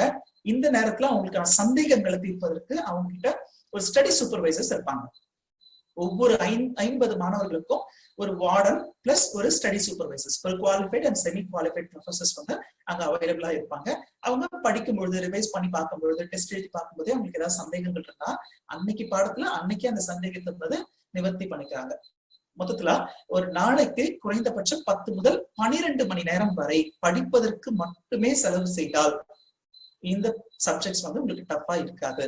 சிஏ, சிஎம்ஏ அல்லது சிஎஸ் இந்த 3 படிப்புகளுமே ஒரு தொழில் படிப்பு. இந்த படிப்புகள் நம்ம படிக்கிற முறை அப்படின்னு எடுத்துட்டீங்கன்னா ஒரு நாளைக்கு குறைந்தபட்சம் 10 மணி நேரம் முதல் 12 மணி நேரம் வரைக்கும் உங்களோட நேரத்தை செலவு பண்ணணும். மற்ற வேற எந்த விஷயங்கள்லயும் உங்களோட கான்சென்ட்ரேஷன் போகக்கூடாது. படிப்புகளை மட்டும் நீங்க கான்சென்ட்ரேட் பண்ணி படிச்சீங்கன்னா இந்த படிப்புகள் டஃபா இருக்காது. சோ நான் ஏற்கனவே இப்போ ஒரு போல் கண்டக்ட் பண்ணும்போது நிறைய பேர் கேட்ட கேள்வி, பிளஸ் நம்மளோட கோஆர்டினேட்டர் மேடம் கேட்ட கேள்வி, இந்த படிப்புகள் டஃபா இருக்குமா அப்படின்றது. நிச்சயமா டஃபா இருக்காது. எந்த முறையை தேர்ந்தெடுத்து நீங்க இந்த படிப்புகளை படிக்கிறீங்கன்றத பொறுத்துதான் உங்களுக்கு தேர்ச்சி அப்படின்றது இருக்கும். நல்ல மதிப்பெண்களும் நீங்க எடுக்க முடியும். அடுத்ததா நிறைய பேருக்கு இருக்கிற ஒரு சந்தேகம் என்னன்னு பாத்தீங்கன்னா இந்த படிப்புகள்ல தேர்ச்சி முறை ரொம்ப கடினமா இருக்கும். அதாவது 20 பேப்பர்ஸ் இருக்கு, ஒரு பேப்பர் நான் ஃபெயில் ஆயிட்டாலும் எல்லா 20 பேப்பருக்கும் நான் அகைன் வந்து எக்ஸாம்ஸ் எழுதணும் அப்படின்ற ஒரு புரள் வதந்தின்னு கூட சொல்லலாம். ஓகே, நான் ஏற்கனவே சொன்ன மாதிரி இந்த படிப்புகள்ல உங்களுக்கு ஏதாவது சந்தேகங்கள் இருந்தா நமது நேஷனல் மேனேஜ்மெண்ட் கல்லூரியில இருக்கிற கல்வி ஆலோசகர்களுக்கு தொலைபேசி மூலமாக நீங்க பேசி அதற்கான விளக்கங்களை வாங்கிக்கோங்க. இந்த துறை சாராதவர்கள் இல்ல இந்த படிப்பை படிக்காதவங்க அவங்க கிட்ட போயிட்டு இந்த படிப்பு எப்படி இருக்கும்னு கேட்டீங்கன்னா அவங்களுக்கு சரியான வழிகாட்டுதல்கள் உங்களுக்கு கிடைக்காது. ஓகே, சோ இந்த பேப்பர்ஸ்ல 20 பேப்பர்ல ஒரு பேப்பர் நான் ஃபெயில் ஆயிட்டாலும் எல்லா 20 பேப்பரையும் திரும்பி எழுதணுமா அப்படின்றது ஒரு வதந்தி. நான் உங்களுக்கு அதனாலதான் ஒவ்வொரு லெவல் வைஸ் உங்களுக்கு பிரிச்சு காமிச்சேன். லெவல் 1ல ஃபவுண்டேஷன்ல 4 பேப்பர் இருக்கு. அந்த 4 பேப்பர்ல ஏதாவது ஒரு பேப்பர் நீங்க ஃபெயில் ஆயிட்டீங்கன்னா நிச்சயமா அந்த 4 பேப்பரையும் நீங்க எழுதணும். ஓகே, சோ இந்த ஒரு நிலைகள்ல மட்டும் இந்த உங்களுக்கு கட்டாயம் அப்படின்றது 4 பேப்பரையும் நீங்க எழுதணும். ஏன்னா நீங்க ஒரு ப்ரொஃபஷனல் கோர்ஸ் படிச்சுட்டு இருக்கீங்க. அப்படி இருக்கும்பொழுது நான் அந்த ஒரு பேப்பர் ஃபெயில் ஆயிட்டு அந்த பேப்பர் மட்டும் 2 வருஷம் 3 வருஷம் எழுதிட்டு இருக்க முடியுமா கேட்டா கிடையாது. 4 பேப்பர் நீங்க படிக்கிறீங்கன்னா அந்த 4 பேப்பரும் ஒரு அட்டெம்ப்ட்ல பாஸ் பண்ணுங்க. பாஸ் பண்ண முடியலன்னா திருப்பி அந்த 4 பேப்பரையும் நீங்க எக்ஸாம்ஸ் எழுதுங்க. ஓகே, +2ல 6 பேப்பருக்கு எக்ஸாம் எழுதுற உங்களுக்கு இது ரொம்ப கஷ்டமா இருக்காது. ஏன்னா இது அடிப்படை பயிற்சி தான் அப்படின்றதுனால உங்களுக்கு ரொம்ப ஈஸியா இருக்கும். முடியாதவங்க அந்த ஒரு பேப்பர் ஃபெயில் ஆனாலும் திருப்பி 4 பேப்பர் எழுதுற மாதிரி இருக்கும். ஆனால் இன்டர்மீடியட் ஃபைனல் எல்லாம் பொறுத்த வரைக்கும் இந்த மாதிரியான ஒரு கட்டாயம் கிடையாது. இன்டர்மீடியட் பொறுத்த வரைக்கும் நான் குரூப் 1க்கான 4 பேப்பருக்கு எக்ஸாம் எழுதுறேன்னு வச்சுக்கோங்க. அதுல ஒரு பேப்பர்ல நான் ஃபெயில் ஆயிருக்கேன் அப்படின்னு சொன்னா எனக்கு அந்த ஒரு பேப்பருக்கு மட்டும் எக்ஸாம்ஸ் எழுதுறதுக்கு பர்மிஷன் கிடைக்கும். எப்பன்னு பாத்தீங்கன்னா மத்த 3 பேப்பர்ல நீங்க 60 மதிப்பெண்களுக்கு மேல எடுத்திருந்தீங்கன்னா, திருப்பவே சொல்றேன், மொத்தம் 4 பேப்பர் இருக்கு குரூப் 1ல. அதுல ஒரு பேப்பர்ல மட்டும் நான் ஃபெயில் ஆகுறேன், ஏதாவது ஒரு பேப்பர்ல மட்டும் ஃபெயில் ஆகுறேன்னா அந்த ஒரு பேப்பர் மட்டும் நான் எக்ஸாம்ஸ் எழுதுறதுக்கு எனக்கு பர்மிஷன் கிடைக்கும். ப்ரொவைடட் நான் மத்த 3 பேப்பர்லயும் 60 மதிப்பெண்களுக்கு மேல எடுத்திருக்கணும். ஓகே, சோ அப்ப பாருங்க, நான் 3 பேப்பர்ல 60 மதிப்பெண்களுக்கு மேல எடுத்திருக்கேன். ஒரு பேப்பர்ல மட்டும் ஃபெயில் ஆயிருக்கேன் அப்படின்னா அந்த ஒரு பேப்பரை மட்டும் நான் எக்ஸாம்ஸ் எழுதிக்க முடியும். அதுவும் 3 டேர்முக்கு உங்களுக்கு பெர்மிஷன் கொடுப்பாங்க. நான் மே மாசம் எக்ஸாம் எழுதியிருக்கேன், ஒரு பேப்பர்ல மட்டும் ஃபெயில் ஆயிருக்கேன், அந்த ஒரு பேப்பர் மட்டும் நான் எழுதணும்னு ஆசைப்படுறேன். நவம்பர்ல எழுதலாம், அடுத்த மேல எழுதலாம், அதுக்கு அடுத்த நவம்பர் வரைக்கும் எனக்கு டைம் இருக்கு. 1.5 வருஷம் டைம் இருக்கு எனக்கு அந்த 3 பேப்பரை விட்டுட்டு ஒரே ஒரு பேப்பரை எழுதுறதுக்கு. ஓகே, அந்த மாதிரிதான் ஒவ்வொரு குரூப்லயும் உங்களுக்கு ஆப்ஷன்ஸ் கொடுத்திருக்காங்க. ஓகே, மொத்தத்துல 20 பேப்பர், அதுல 1 ஃபெயில் ஆனா எல்லாத்தையுமே எழுத போறன்ற கான்செப்ட் தப்பு. மொத்தத்துல நான் 20 பேப்பருமே ஒன்னா எழுத போறது கிடையாது. ஃபவுண்டேஷன் தனியா எழுதி முடிச்சிருக்க போறேன், அது பாஸ் பண்ண பிறகுதான் நான் இன்டர்மீடியட் வர போறேன். அதுல குரூப் 1ல ஒரு பேப்பர்ல ஃபெயில் ஆனா அந்த ஒரு பேப்பர் மட்டும் எழுதுறதுக்கும் எனக்கு பெர்மிஷன் கிடைக்க போகுது. ஓகே, சோ இது எல்லாமே வதந்தி தான். அதனாலதான் நான் என்ன சொல்றேன்னா, இந்த படிப்புகள் சம்பந்தமாக உங்களுக்கு எந்த சந்தேகங்கள் இருந்தாலும் நமது நேஷனல் மேனேஜ்மெண்ட் கல்லூரியில நமது கல்வி ஆலோசகர்கள் இருக்காங்க, அவங்க கிட்ட இதற்கான விளக்கங்களை நீங்க வாங்கிக்கலாம். ஓகே, சார், நம்ம நேஷனல் மேனேஜ்மெண்ட் கல்லூரி ஈரோடு மாவட்டம் பெருந்துறையில துடுப்பதி என்ற இடத்துல அமைஞ்சிருக்கு. பெருந்துறை பேருந்து நிலையத்துல இருந்து 10 நிமிஷம் தான் உங்களுக்கு டிராவல் டிஸ்டன்ஸ். பொதுவாகவே பாத்தீங்கன்னா இந்த நேரத்துல மாணவர்கள் அவங்க பெற்றோரோட நமது கல்லூரிக்கு வாங்க, இங்க இருக்கிற இன்ஃப்ராஸ்ட்ரக்சர்ஸ், இங்க இருக்கிற ஃபீஸ் ஸ்ட்ரக்சர்ஸ், இங்க இருக்கிற ஆசிரியர்கள் யார் யாரு அப்படின்ற எல்லா தகவல்களையுமே வாங்கிட்டு, சோ இங்க இருக்கிற எல்லா தகவல்களையுமே வாங்கிட்டு அதுக்கப்புறம் உங்க மாணவர்களுக்கான அட்மிஷன்ஸ் ப்ராசஸ் பண்ணுவாங்க. இந்த வருடம் உங்களால வர முடியல அப்படின்றதுனாலதான் நாங்க இந்த நிகழ்ச்சியை ஏற்பாடு பண்ணிருக்கிறோம். ஆனா நீங்க இங்க இருக்கிற தொலைபேசி எண்களை நோட் பண்ணிக்கோங்க. 97855699 9788555699 அல்லது 909858088004. இந்த 2 எண்கள்ல ஏதாவது ஒரு எண்ணுக்கு நீங்க அழைச்சு இங்க இருக்கிற கல்வி ஆலோசகர்கள் கிட்ட உங்களுடைய சந்தேகங்களை நீங்க தீர்த்துக்கலாம். அது மட்டும் இல்லாம நம்மளோட வெப்சைட்ல நீங்க போங்க, www.nmcauditingcollege.com. நம்மளுடைய வெப்சைட் www.nmcauditingcollege.com. இந்த வெப்சைட்ல போனீங்கன்னா இந்த படிப்புகள் என்னென்ன படிப்புகள், CA, CMA மற்றும் CS படிப்புகள், இதை நம்ம எப்படி படிக்க போறோம், என்னென்ன பேப்பர்ஸ் இருக்கு, எந்தெந்த நிலைகள்ல என்னென்ன பேப்பர்ஸ், எப்படி பாஸ் பண்ணணும், எவ்வளவு மார்க் எடுத்தா பாஸ், என்ன அக்ரிகேட், இந்த மாதிரியான தகவல்கள் மற்றும் இங்க பேராசிரியர்கள் ஆசிரியர்கள் யார் யாரெல்லாம், அவங்களோட கல்வி தகுதி என்ன, இங்க இருக்கிற infrastructures, class room facility, lab room facility, அதுக்கப்புறம் இங்க இருக்கிற ஹாஸ்டல் ஃபெசிலிட்டி, இங்க தங்கி படிச்ச மாணவர்கள் அவர்களுடைய எக்ஸ்பீரியன்ஸை ஷேர் பண்ற வீடியோஸ், சோ இங்க படிச்ச மாணவர்கள் இப்போ எந்தெந்த நிறுவனங்கள்ல பணிபுரியுறாங்க, அவங்களுடைய டெஸ்டிமோனியல் எல்லாமே நீங்க பார்க்க முடியும். சோ நம்மளுடைய இந்த ஊரடங்கு பிரச்சனைகள் முடியறதுக்கு முன்னாடி நமக்கு தேவையான எல்லா தகவல்களையும் இந்த வெப்சைட்குள்ள போயிட்டு நீங்க எடுத்துக்கோங்க. ஓகே, சந்தேகங்கள் இருந்தா தொலைபேசி வாயிலாகவும் நீங்க அழைக்க முடியும். ஸோ ஃபோன் நம்பரும் வெப்சைட்டும் நோட் பண்ணிருப்பீங்க. இப்போ அடுத்ததா ஏதாவது கேள்விகள் இருக்கா? ஆமாங்க சார். இப்ப நீங்க சொன்ன விளக்கத்துல இருந்து சிஏ கோர்ஸ் டஃப்பான கோர்ஸ் இல்ல அப்படிங்கிறது கண்டிப்பா மாணவர்கள் புரிஞ்சிருப்பாங்கன்னு நினைக்கிறேன் சார். சோ இப்ப இந்த கோர்ஸ் சூஸ் பண்ணும்போதே அவங்க அடுத்து யோசிக்கிறது இந்த கோர்ஸ் படிச்சா நம்ம என்ன ஆகலாம், எவ்வளவு சம்பாதிக்க முடியும் அப்படிங்கிறது தான். சோ இவர்களுக்கு வேலை வாய்ப்புகள் என்னங்க சார்? அப்ராட்ல எப்படி ஒர்க் பண்ண முடியுங்க? தென் கவர்மெண்ட் செக்டர்ஸ்ல இவங்களுக்கு வேலை வாய்ப்புகள் எப்படி இருக்குன்னு சொல்லுங்க. ஓகே, சரி. இது வந்து நல்ல கேள்வி. இந்த கேள்வி வந்து எல்லாருமே கேட்கிற ஒரு கேள்விதான். ஏன்னா பொதுவாகவே வந்து பெற்றோர் வந்து அவங்க பிள்ளைங்களை ஒரு படிப்புல சேர்த்து விடுறாங்க அப்படின்னு சொன்னாவே அவங்களுடைய அடுத்த நிலை என்னவாக இருக்கும், அவங்களுக்கு வந்து என்ன மாதிரியான வேலை வாய்ப்புகள் கிடைக்கும், அல்லது அவன் ஒரு சுய தொழில் செய்யணும்னு ஆசைப்படுறான், அந்த தொழில் செய்வதற்கு இந்த படிப்புகள் வந்து உறுதுணையாக இருக்குமா அப்படின்றதெல்லாம் ஆராய்ச்சுதான் இந்த படிப்புகளையே வருவாங்க. சோ அப்ப அதை பத்தி தெரிஞ்சுக்கணும் கட்டாயமா எல்லாருக்குமே. சோ என்னன்னு பாத்தீங்கன்னா, இந்த 3 படிப்புகளும் சிஏ, சிஎம்ஏ அல்லது 3 சிஎஸ், இந்த 3 படிப்புகளும் படித்தவர்கள் ஆடிட்டர் ஆக முடியும். சோ இவர்களுக்கு வந்து மொத்தம் 2 ஆப்ஷன்ஸ் இருக்கு. என்னன்னு பாத்தீங்கன்னா, முதலாவது படிச்சு முடிச்ச பிறகு அவங்க அந்த நிறுவனத்துல மெம்பர் ஆயிட்டு பிராக்டிஸ் பண்றது. இப்ப நான் சிஏ முடிச்சிருக்கிறேன் அப்படின்னு சொன்னா நான் வந்து செல்ஃபா பிராக்டிஸ் பண்றது. என்னுடைய ஆபீஸ்ல நான் ஒரு தணிக்கையாளர், ஆடிட்டர் அப்படின்னு சொல்லுவோம் இல்லையா, அந்த மாதிரியான ஒரு டெசிக்னேஷன்ல என்னுடைய ஆபீஸ்ல என்னுடைய கிளைண்ட்டை என் ஆபீஸ்க்கே வர வச்சு அவங்களுக்கு தேவையான என்னென்ன services, books of accounts maintain பண்றது, ஆடிட் பண்றது, டாக்ஸ் ரிட்டர்ன்ஸ் ப்ரிப்பேர் பண்றது, நான் ஏற்கனவே லிஸ்ட் டவுன் பண்ண இல்லையா, அந்த வேலைகளை ஒருத்தர் அவருடைய ஆபீஸ்ல இருந்தே அவங்களோட கிளைண்ட்ஸ்க்கு வந்து சப்போர்ட் பண்ண முடியும். இதற்கான வருமானம் அவங்களுக்கு அப்படின்னு பாத்தீங்கன்னா அவங்க வந்து ப்ரொஃபஷனல் சர்வீஸ் சார்ஜஸ் வந்து அவங்க கிளைண்ட்ஸ் கிட்ட இருந்து வாங்கிப்பாங்க. இப்போ எனக்கு ஒரு கிளைண்ட் இருக்காரு, அந்த கிளைண்ட்டுக்கு தேவையான புக்ஸ் ஆஃப் அக்கௌண்ட்ஸ் மெயின்டைன் பண்ணி கொடுக்குறேன், அவங்களுக்கான டாக்ஸ் ரிட்டர்ன்ஸ் ப்ரிப்பேர் பண்ணி கொடுத்தா எனக்கான சர்வீஸ் சார்ஜஸ் நான் வந்து அவங்க கிட்ட இருந்து கலெக்ட் பண்ணிக்கலாம். ஓகே, எக்ஸாம்பிள் சொல்ற மாதிரி தான், ஒருத்தர் வந்து எம்பிபிஎஸ் முடிக்கிறாருன்னா அவருடைய சொந்த கிளினிக்லயும் அவர் பிராக்டிஸ் பண்ண முடியும், அல்லது ஒரு மருத்துவமனையில ஒரு மருத்துவராகவும் இருக்க முடியும் இல்லையா. அதே மாதிரிதான் நான் சிஏ படிச்சுட்டேன், சிஎம்ஏ முடிச்சிட்டேன் அப்படின்னா என்னுடைய ஆபீஸ்ல நான் ஒரு பிராக்டிசிங் சார்ட்டர்ட் அக்கௌண்டன்ட்டா என்னோட கிளைண்ட்டை என் பிளேஸ்க்கே வர வச்சு அவருக்கு தேவையான நிறைய கிளைண்ட்டை நான் ஹேண்டில் பண்ண முடியும். அப்போ என்னோட கிளைண்ட்ஸ்க்கு தேவையான எல்லா சர்வீசஸையும் அவங்களுக்கு கொடுத்து அவங்க கிட்ட நான் ப்ரொஃபஷனல் சார்ஜஸ் வாங்கிக்க போறேன். சோ எனக்கு வந்து சமூகத்துல ஒரு நல்ல அந்தஸ்து கிடைக்கும். ஆடிட்டர் அப்படின்னு சொல்லுவாங்க இல்லையா, தமிழ் சொன்னா தணிக்கையாளர் அப்படின்னு சொல்லுவாங்க. இது முதலாவது ஆப்ஷன். 2வது ஆப்ஷன் எடுத்துக்கிட்டீங்கன்னா ஒரு நிறுவனத்துல போய் வேலை செய்யறது. சோ நான் ஏற்கனவே சொன்ன மாதிரி ஒரு பிராக்டிசிங் சார்ட்டர்ட் அக்கௌண்டன்ட் அவருடைய ஆபீஸ்ல இருந்து என்ன ஒர்க் பண்றாரோ அதையே பல பெரிய நிறுவனங்கள் என்ன பண்ணுவாங்கன்னா அவங்களால ஆடிட்டர்ஸ் ஆபீஸ்க்கு போயிட்டு அந்த சப்போர்ட்டை வாங்க முடியாதுன்றதுனால சிஏ, சிஎம்ஏ படிச்சவங்களை எம்ப்ளாயியா அப்பாயிண்ட் பண்ணுவாங்க.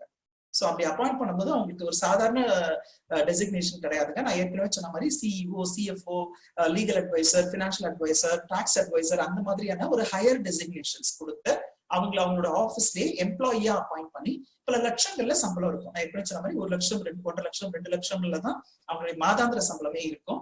அவங்க அந்த மாதிரி நிறுவனங்கள்ல போயிட்டு வேலை செய்ய முடியும். எப்படி அவங்க வந்து ஒரு பிராக்டிசிங் சார்ட்டர்ட் அக்கௌண்டன்ட்டா என்ன வேலை பண்றாங்களோ அதே வேலைகளை தான் அவங்க ஒரு நிறுவனத்தின் எம்ப்ளாயியா எடுத்து பண்ண போறாங்க. சோ இந்த மாதிரி எடுத்துக்கும் பொழுது நீங்க ஏற்கனவே பார்த்திருக்கலாம், உங்களுடைய தொழில் வளர்ச்சி அப்படின்னு எடுத்துக்கிட்டீங்கன்னா நீங்க +2 படிச்ச மாணவர்களை இந்த நிகழ்ச்சி பார்த்துட்டு இருக்கீங்கன்னா உங்க கண்ணெதிர்க்கவே வந்து எத்தனை புதிய நிறுவனங்கள், எவ்வளவு டெக்னாலஜில வந்து டெவலப்மெண்ட்ஸ் இருக்கு அப்படின்னு பார்த்து எவ்வளவு நிறுவனங்கள் வந்து புதுசா ஆரம்பிச்சிருக்காங்கன்னு பாப்பீங்க. பொதுவாக பாத்தீங்கன்னா இப்ப மருத்துவம் படிச்சிருக்கேன், எம்பிபிஎஸ் படிச்சிருக்கேன், எனக்கு மருத்துவம் சார்ந்த துறைகள்ல மட்டும்தான் வேலை வாய்ப்பு இருக்கும். ஓகே, அதே மாதிரிதான் இன்ஜினியரிங் படிச்சிருக்கேன்னா அந்த துறை சார்ந்த வேலை வாய்ப்புகள் தான் எனக்கு கிடைக்கும். ஆனால் நான் சிஏ, சிஎம்ஏ அல்லது சிஎஸ் படிச்சிருக்கேன் அப்படின்னு சொன்னா எந்த ஒரு நிறுவனமாக இருக்கலாம், ஒரு சிறிய நிறுவனத்துல ஆரம்பிச்சு பன்னாட்டு நிறுவனம், எந்த நிறுவனமாக இருக்கலாம், ஒரு கல்வி நிறுவனம், ஒரு கேளிக்கை நிறுவனம், cinema theatres, amusement parks, malls மாதிரியான நிறுவனம், அல்லது மொபைல் ஃபேக்டரிஸ், கார் இண்டஸ்ட்ரி, எந்த நிறுவனமாக இருந்தாலும் அவங்களுக்கு வருமானம் ஒண்ணு வருது, செலவுன்னு ஒண்ணு நடக்குது, அவங்களுக்கு வந்து டாக்ஸ் ஒண்ணு இருக்கு அப்படின்னு சொன்னா அவங்களுக்கு கட்டாயமா சிஏ, சிஎம்ஏ அல்லது சிஎஸ் படித்தவர்களுடைய சப்போர்ட் வந்து தேவை. சோ அவங்களுடைய உதவி இல்லாமல் அவங்களால வந்து புக்ஸ் ஆஃப் அக்கௌண்ட்ஸ் மெயின்டைன் பண்ண முடியாது, அவங்களுடைய புக்ஸை வந்து ஆடிட் பண்ண முடியாது, அவங்களால tax returns like GST return, TDS return, income tax returns எல்லாம் ஃபைல் பண்ண முடியாது. ஓகே, பொதுவாகவே இந்த ஜிஎஸ்டி, டிடிஎஸ் மாதிரியான இன்கம் டாக்ஸ் மாதிரியான வரி சட்டங்கள் என்ன சொல்லுதுன்னா ஒரு நிறுவனம் அவங்களுடைய சார்ட்டர்ட் அக்கௌண்டன்ஸ் அல்லது சிஎம்இஸ் உடைய சிக்னேச்சர் இல்லாம அவங்களால எந்த ரிப்போர்ட்ஸையும் ரிட்டர்ன்ஸையும் சப்மிட் பண்ண முடியாது. ஒரு சிலருக்கு அதுல விதிவிலக்கு உண்டு, மற்றவர்கள் வந்து கட்டாயமாக அவங்களுடைய சார்ட்டர்ட் அக்கௌண்டன்ஸ் உடைய சிக்னேச்சர் இருந்தாதான் அந்த ரிட்டர்ன்ஸையும் ரிப்போர்ட்ஸையும் சப்மிட் பண்ண முடியும். அப்படி இருக்கும் பொழுது இந்த துறையில வந்து வேலை வாய்ப்புகள் மிக மிக மிக அதிக அளவுல இருக்கு. சோ இந்தியாவை பொறுத்த வரைக்கும் இந்த நிறுவனம் ஆரம்பிக்கப்பட்டது முதல் இதுவரை 3.5 லட்சம் சார்ட்டர்ட் அக்கௌண்டன்ஸ் தான் படிச்சு முடிச்சிருக்காங்க. சோ அதுல பாத்தீங்கன்னா 1.25 லட்சம் 1.25 லட்சம் பேர் தான் வந்து பிராக்டிஸ் பண்றாங்க. மற்றவங்க வந்து ஒரு நிறுவனத்துல போய் வேலை செய்வாங்க. ஓகே, சோ இப்ப பாத்தீங்கன்னா இப்பவே முடிச்சுட்டு வராங்க அப்படின்னு சொன்னா குறைந்தபட்சம் ஒரு 75,000 பேருக்கான வேலை வாய்ப்புகள் இந்தியால இருக்கு. சிஏ பொறுத்த வரைக்கும், சிஎம்ஏ பொறுத்த வரைக்கும் சொல்லவே வேணாம். ஏன்னா நிறைய உற்பத்தி நிறுவனங்கள் நம்ம இந்தியால வந்து கடந்த 10 வருடங்கள் வந்து தொடங்கப்பட்டிருக்கு. அதனால வந்து ஒரு லட்சக்கணக்கானவர்களுக்கான வேலை வாய்ப்புகள் வந்து சிஎம்ஏ படித்திருந்தால் உடனடி வேலை வாய்ப்புகள் இருக்கிறது அப்படின்னு சொல்லலாம். சோ இது மட்டும் இல்லாமல் வங்கிகள்ல, இன்சூரன்ஸ் கம்பெனிகள்ல எல்லாத்துலயுமே இவங்களுடைய சப்போர்ட் வந்து தேவைப்படும். நீங்க உங்களுக்கே பாத்துருக்காங்க எவ்வளவு பிரைவேட் பேங்க்ஸ், எவ்வளவு பிரைவேட் இன்சூரன்ஸ் கம்பெனிஸ் வந்து இந்த ரீசென்ட் டைம்ஸ்ல ஓபன் பண்ணிருக்காங்க அப்படின்னு சொல்லிட்டு. சோ அப்ப அங்க எல்லாத்துலயுமே உங்களுக்கான வேலை வாய்ப்புகள் இருக்கும்.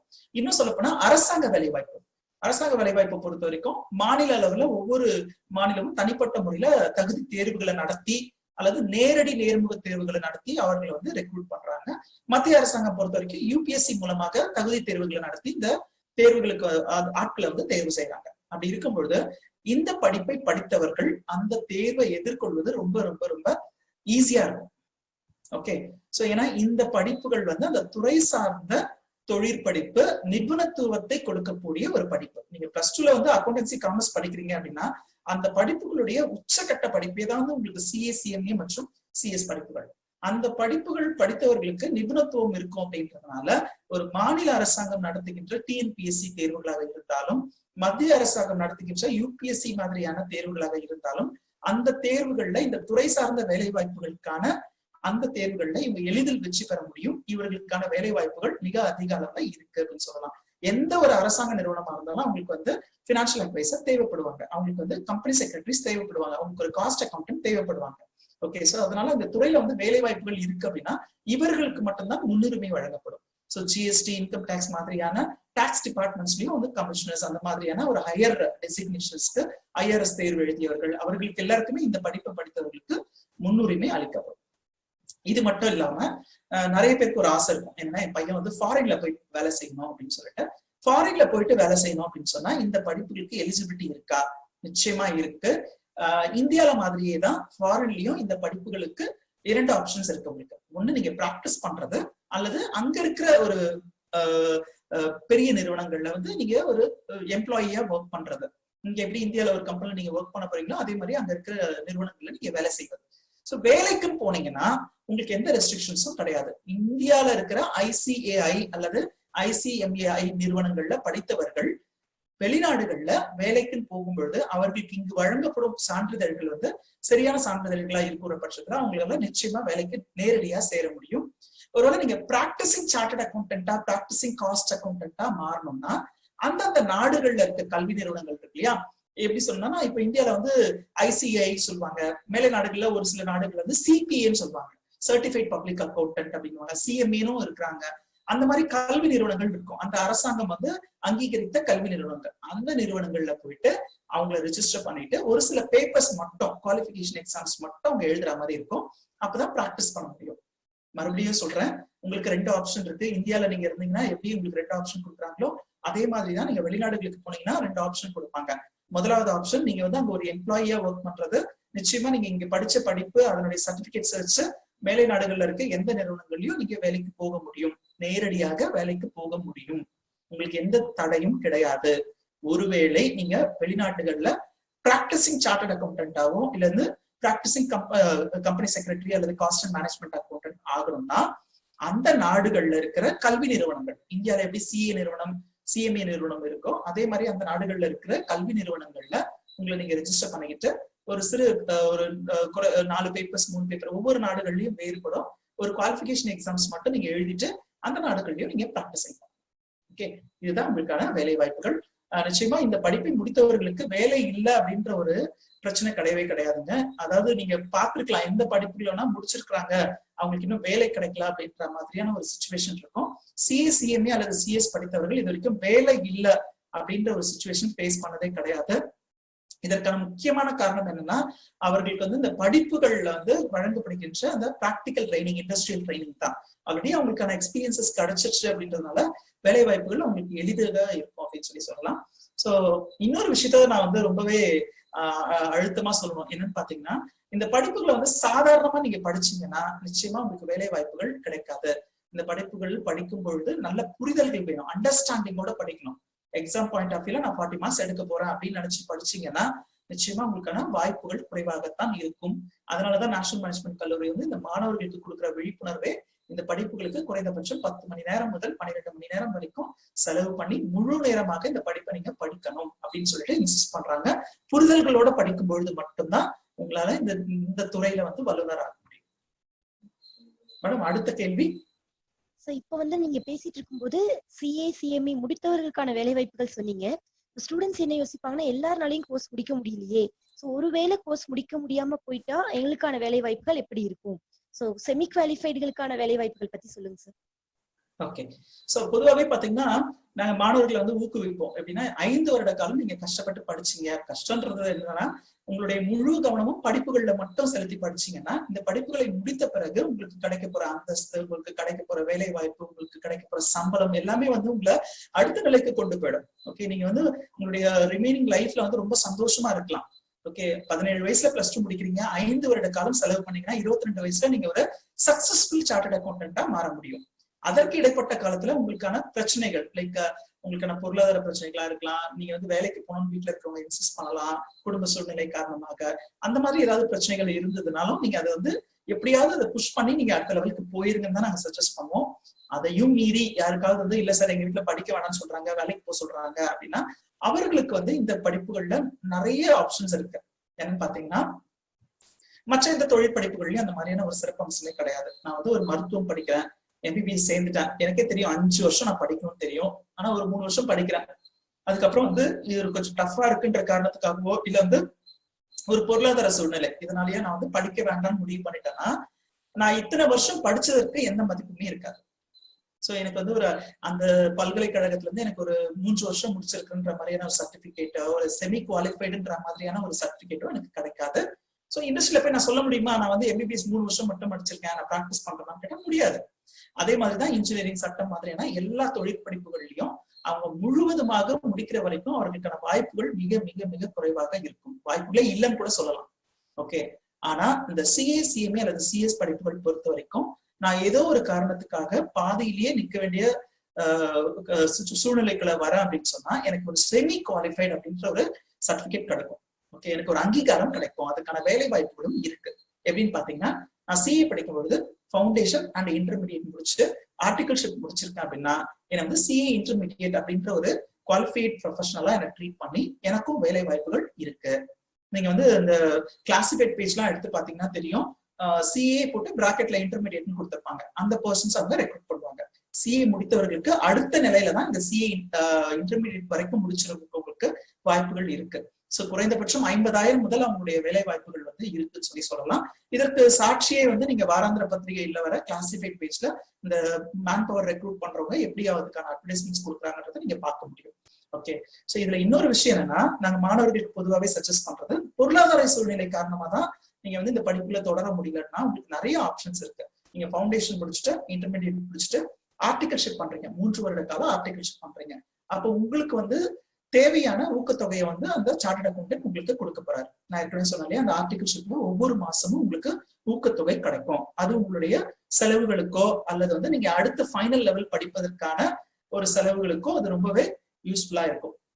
அதையும் மீறி உங்க குடும்ப செலவுகளுக்கு நீங்க பணம் ஈட்டணும் அப்படின்னு நினைச்சீங்கன்னா இந்த ஆர்டிகல்ஷிப் படிக்கும் போதே உங்களுடைய சார்ட்டர்ட் அக்கௌண்டன்ஸ் உதவியோட பார்ட் டைமா நீங்க புக்ஸ் ஆஃப் அக்கௌண்ட்ஸ் மெயின்டைன் பண்ற, உங்களுடைய கிளைண்ட்ஸ்க்கு வந்து ரிட்டர்ன்ஸ் ஃபைல் பண்ணி கொடுக்குற, GST ரிட்டர்ன்ஸ் ஃபைல் பண்ணி கொடுக்குற மாதிரியான வேலைகள் செஞ்சு எனக்கு தெரிஞ்சே வந்து 15,000 முதல் 20,000 வரை மாதம் சம்பாதிக்கிற ஆர்டிகல்ஷிப் ஸ்டூடெண்ட்ஸை கூட நான் பார்த்திருக்கேன். அதனால இந்த படிப்புகளை வந்து முழுசா முடிக்கணும்ன்றத உங்களோட அப்ஜெக்டிவா வச்சுக்கோங்க. அதையும் மீறி இந்த படிப்புகளை பாதியில முடிக்கிறேன் அப்படின்னு சொன்னா எனக்கும் நிறைய ஆப்ஷன்ஸ் இருக்கு அப்படின்றதையும் மைண்ட்ல வச்சுக்கோங்க.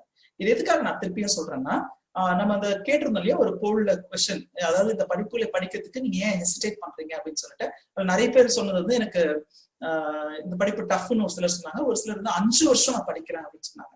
ஏன்னா எல்லாருடைய மனசுலயுமே வந்து நான் 5 வருஷம் படிக்கணும்னா எனக்கு குடும்ப சூழ்நிலை வந்து அதுக்கு ஒத்துழைக்குமா அப்படின்ற ஒரு கேள்வி இருக்கும். ஓகே, சோ இது மட்டும் இல்லாமல் இதுல அடுத்த சந்தேகம் என்னவா இருக்கும்னா இந்த படிப்பு நான் பாதிலே விட்டுட்டேன் அப்படின்னு சொன்னா என் கையில ஒரு டிகிரின்ற ஒரு குவாலிஃபிகேஷன் கூட இருக்காது அப்படின்ற ஒரு வருத்தமும் இருக்கும். சோ அதற்கான விளக்கமும் நான் உங்களுக்கு கொடுக்குறேன். மேடம் அடுத்து வேற ஏதாவது சந்தேகங்கள்? ஆமாங்க சார். இப்ப நீங்க வந்து டிகிரிய பத்தி பேசணும் போது இந்த ஸ்டூடெண்ட்ஸ்க்கு பொதுவா இருக்கிற டவுட் அடுத்து என்னவா இருக்கும் அப்படின்னா, டிகிரி படிச்சவங்களால மட்டும்தான் இந்த கோர்ஸ் படிக்க முடியுமா, இல்ல அவங்களுக்கு தான் சிஏ சிஎம்ஏ மாதிரியான ப்ரொஃபஷனல் கோர்ஸ் ஈஸியா இருக்குமா அப்படிங்கிற டவுட்டும் இருக்குங்க சார். இல்ல, பொதுவாகவே பாத்தீங்கன்னா இந்த படிப்புகள் வந்து ஒரு ப்ரொஃபஷனல் குவாலிஃபிகேஷன் சார். அதாவது நீங்க வந்து ஃபவுண்டேஷன் முடிச்சுட்டே இந்த படிப்புகளை படிக்க முடியும்னு சொல்லியே இந்த நிறுவனங்கள் சொல்றாங்கன்னா, அப்ப நீங்க வந்து டிகிரி படிக்கணும்ன்றது கம்பல்சரி கிடையாது. நல்லா புரிச்சுக்கோங்க. ஒரு கல்வி நிறுவனம் வந்து அந்த படிப்பை படிப்பதற்கு என்ன குறைந்தபட்ச தகுதின்னு சொல்றாங்களோ, அப்ப அவங்களுக்கு தெரிஞ்சிருக்கும் இல்லையா, +2 முடிச்சாவே இந்த படிப்புகளை நீங்க எடுத்து படிக்க முடியும்னு தெரிஞ்சதுனாலதான் நீங்க +2 முடிச்ச உடனே நீங்க பாஸ் ஆயிருந்தாவே போதும் இந்த படிப்புகளை எடுத்து படிங்கன்னு சொல்றாங்க. ஓகே, அப்படி இருக்கும்போது நான் டிகிரி படிச்சுட்டு படிக்கணுமா அப்படின்ற கேள்விக்கு இங்க இடமே கிடையாது. ஓகே, இதை நான் 2ஆ பிரிச்சு பாக்குறேன். ஒண்ணு வந்து மாணவர்கள் வந்து ஆல்ரெடி டிகிரி படிச்சுட்டு இருக்கிறேன் நானு, அப்ப எனக்கான ஆப்ஷன்ஸ் என்ன அப்படின்னு கேட்கிறவங்க. ஏன்னா சார் இந்த மாதிரி விழிப்புணர்வு எனக்கு கிடையாது, +2 முடிச்சோன்னா நான் டிகிரிக்குள்ள வந்துட்டேன், இப்ப எனக்கு என்ன ஆப்ஷன், நான் சிஏ படிக்கலாமா சிஎம்ஏ படிக்கலாமா அப்படின்னு கேட்கிறவங்க நிறைய பேர் இருக்காங்க. அவங்களுக்கு முதல்ல நான் அதுக்கான ஒரு விளக்கத்தை கொடுத்துறேன். என்னன்னா சிஏல வந்து +2 முடிச்சுட்டு நீங்க படிக்கணும்னு ஆசைப்பட்டீங்கன்னா நீங்க சிஏ ஃபவுண்டேஷன், இன்டர்மீடியட், ஃபைனல். +2ல நீங்க எத்தனை சதவீதம் மதிப்பெண் எடுத்திருந்தாலும் பரவாயில்லை. ஓகே, குறைந்தபட்சமா நான் வந்து 45% தான் எடுத்திருக்கனாலும் பரவாயில்ல, இல்ல 90% எடுத்திருக்கனாலும் பரவாயில்ல, பாஸ் பண்ணியிருந்தா போதும். நான் வந்து foundation, intermediate, articleship and final அப்படின்னு சொல்லிட்டு இந்த ஸ்டேஜஸ்ல நான் இந்த சிஏ படிப்பை 5 வருட காலத்துல படிப்பேன்.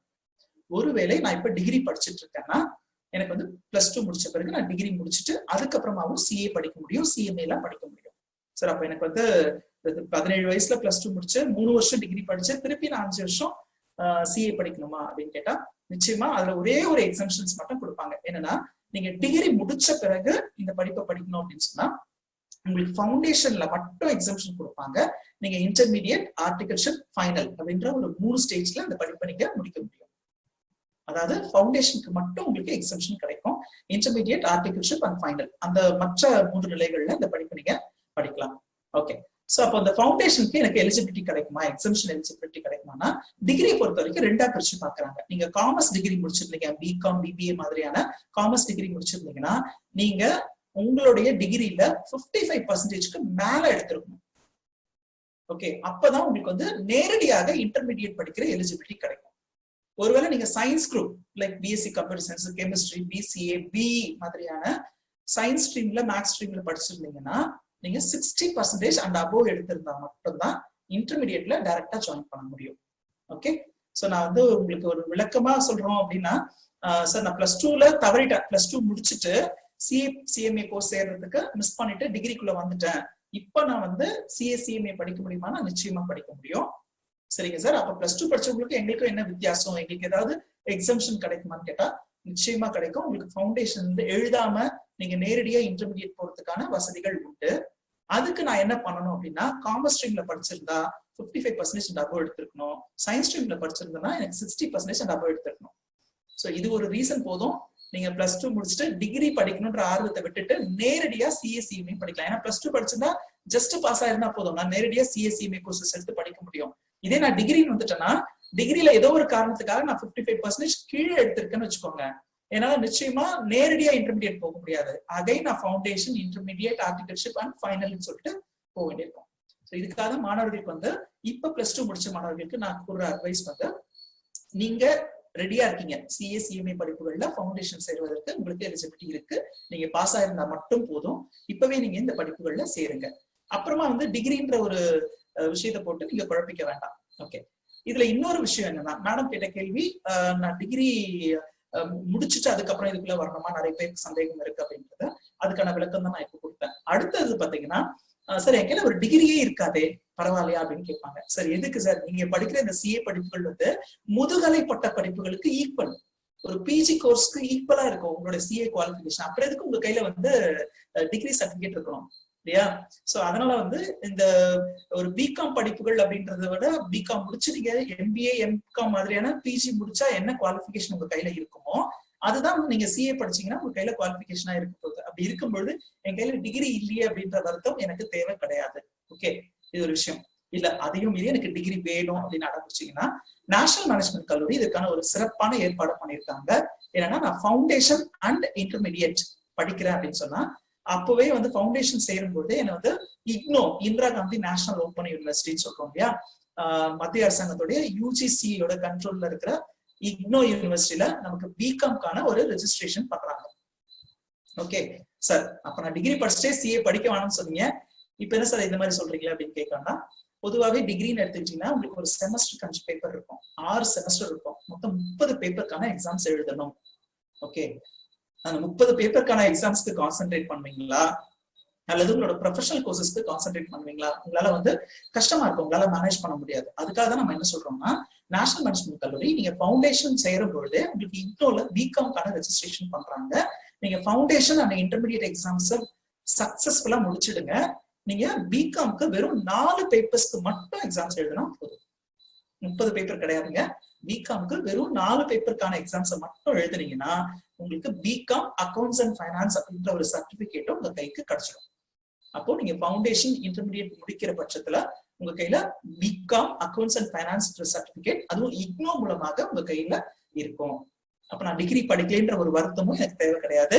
ஒருவேளை நான் செமி குவாலிஃபைட் ப்ரொஃபஷனலா இருக்கிற பட்சத்துல என் கையில பிகாம் கிராஜுவேஷன் சர்டிபிகேட்டும் இருக்கும், என்னோட சிஎஸ்சிஎம்ஏயோட ஃபவுண்டேஷன் அண்ட் இன்டர்மீடியட் முடிச்சதுக்கான ஒரு செமி குவாலிஃபிகேஷனும் என் கையில இருக்கும். சோ அதனால இது மாதிரியான சந்தேகங்கள் ஏதாவது இருந்தா நிச்சயமா நீங்க நேஷனல் மேனேஜ்மெண்ட் கல்லூரியோட கல்வி ஆலோசகருக்கு கிட்ட நேரடியா தொடர்பு கொண்டு கேளுங்க.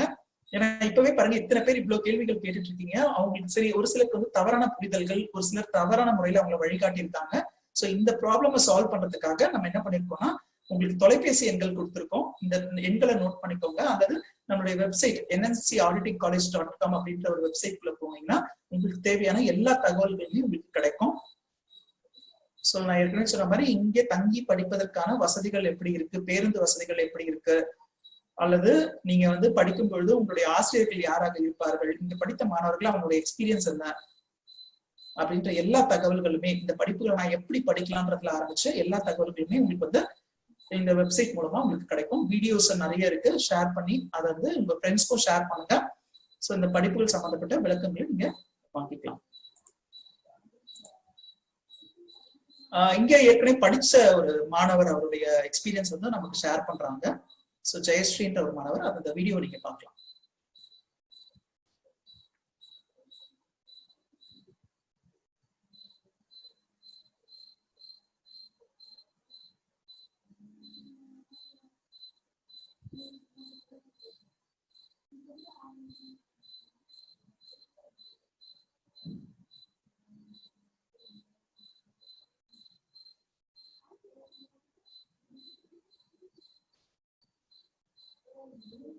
இங்க சிஏ ஃபவுண்டேஷன் நான் படிக்கிறேன். ஃபேக்கல்டிஸ் அவங்க சிஏ சிஎம்ஏ குவாலிஃபைட் ஃபேக்கல்டிஸ்.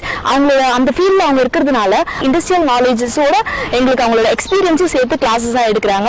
ரொம்ப யூஸ்ஃபுல்லா இருக்கும். 3 டெஸ்டஸ் இருக்கு. ரிப்போர்ட் பேரண்ட்டுக்கு கரெக்டா போறதுனால எங்களோட லெவல்ல நாங்க எப்படி இருக்குன்னு எங்களால அனலைஸ் பண்ண முடியுது. மார்னிங் 8 hours கிளாஸ் அட்டென்ட் பண்ணிட்டு எங்க ஃபேக்கல்டிஸ் எங்களுக்கு ஹெல்ப் பண்றாங்க. அதுக்கப்புறம் போயிட்டு அங்க 4 hours ஸ்டடி டைம்ல நாங்க என்ன பண்ணோம் அப்படின்னா, அங்கேயும் எங்களுக்கு ஸ்டடி சூப்பர்வைசர்ஸ் இருக்காங்க, ஃபேக்கல்டிஸ் கூடவே இருக்காங்க. ஸோ அங்கே ஃபேக்கல்டிஸ் இருக்கிறதுனால எங்களுக்கு அந்த சப்ஜெக்ட் ஓரியன்டா என்னென்ன டவுட்ஸ் வருதோ அப்பப்போ அதை கிளியர் பண்ணிக்க முடியுது. சிஏ ஃபவுண்டேஷன் நான் ஈஸியா பாஸ் பண்ணிடுவேன், எனக்கு நம்பிக்கை இருக்கு. இது ஒரு மாணவி, இங்க முடிச்ச மாணவியோட எக்ஸ்பீரியன்ஸ் அவங்க ஷேர் பண்ணிருக்காங்க. சோ இந்த மாதிரி நிறைய சந்தேகங்கள் இருக்கும். அதுக்கப்புறம் இங்க நிறைய பேர் கேட்டுட்டு இருக்க ஒரு கேள்வி, இங்க இருக்கிற இன்ஃப்ராஸ்ட்ரக்சர்ஸ் பத்தி சொல்லுங்க, ஹாஸ்டல் இன்ஃப்ராஸ்ட்ரக்சர்ஸ் பத்தி சொல்லுங்க அப்படின்னு சொல்றாங்க. நிச்சயமா இங்க ஆண் பெண் இருவருக்குமான கல்லூரி தான் இது. ஆனா ஹாஸ்டல் ஃபெசிலிட்டின்னு எடுத்துட்டோம்னா மாணவர் மாணவியர் 2 பேருக்குமே தனித்தனியா பிளாக்ஸ் வச்சு அவங்க 2 பேருக்கும் தனித்தனி ஹாஸ்டல் ஃபெசிலிட்டிஸ் அரேஞ்ச் பண்ணிருக்கோம். சோ நம்ம கல்லூரியே அமைஞ்சிருக்கிற இடமே ஒரு நல்ல காற்றோட்டமான சூழல்ல தான் அமைஞ்சிருக்கு. நான் எதுக்காக இதை அதிகமா சொல்றேன் அப்படின்னு பாத்தீங்கன்னா, நமது கல்லூரியினுடைய நோக்கமே மாணவர்களை நிறைய நேரம் படிப்புல மட்டுமே கான்சென்ட்ரேட் பண்ண வைக்கணும். அப்பதான் இந்த படிப்புகளை முடிக்க முடியும். இந்த தொழிற்கல்வி பொறுத்த வரைக்கும் நீங்க செய்ய வேண்டிய முழு முதலீடே பாத்தீங்கன்னா உங்களுடைய நேரம் தான். ஒரு நாளைக்கு குறைந்தபட்சம் 10 முதல் 12 மணி நேரம் நீங்க படிப்புல மட்டும் கான்சென்ட்ரேட் பண்ணணும்ன்றதுதான். அதுக்காக தான் நம்ம என்ன பண்ணிருக்கோம்னா, இங்க இருக்கிற இன்ஃப்ராஸ்ட்ரக்சர்ஸ் நல்ல இன்ஃப்ராஸ்ட்ரக்சர்ஸா அரேஞ்ச் பண்ணிருக்கோம். கிளாஸ் ரூம்ஸ் முதற்கொண்டு அவங்க தங்குற ஹாஸ்டல் வரைக்கும் எல்லாமே ஒரு நல்ல காற்றோட்டமான வசதி இருக்கிற இடத்துலதான் அமைஞ்சிருக்கு.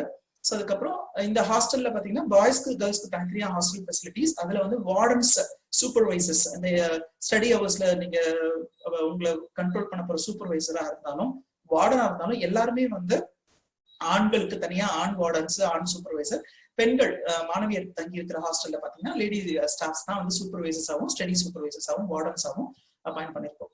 இங்க வந்து உணவு வசதின்னு பார்க்கும்போது வெஜிடேரியன் நான் வெஜிடேரியன் ஸ்டூடெண்ட்ஸ் அவங்களுக்கு என்ன ப்ரிஃபரன்ஸோ அதுக்கேற்ற ஃபுட் வந்து அவங்களுக்கு சப்ளை பண்றோம். அவங்களுக்கு தேவையான லாண்ட்ரி ஃபெசிலிட்டிஸ், அவங்களுக்கு வந்து ஒரு அன்இன்டரப்டடா இன்டர்நெட் இபி ஃபெசிலிட்டிஸ், ஏன்னா இன்டர்நெட்லாம் அவங்க படிக்கும்போது அவங்களுக்கு ப்ரௌஸ் பண்றதுக்கு தேவைன்றதுனால அவங்களுக்கு தேவையான இன்டர்நெட் ஃபெசிலிட்டிஸ், அதுக்கப்புறம் water facilities, RO purified water facilities, இது எல்லாமே வந்து நம்ம அரேஞ்ச் பண்ணி கொடுத்துருக்கோம்.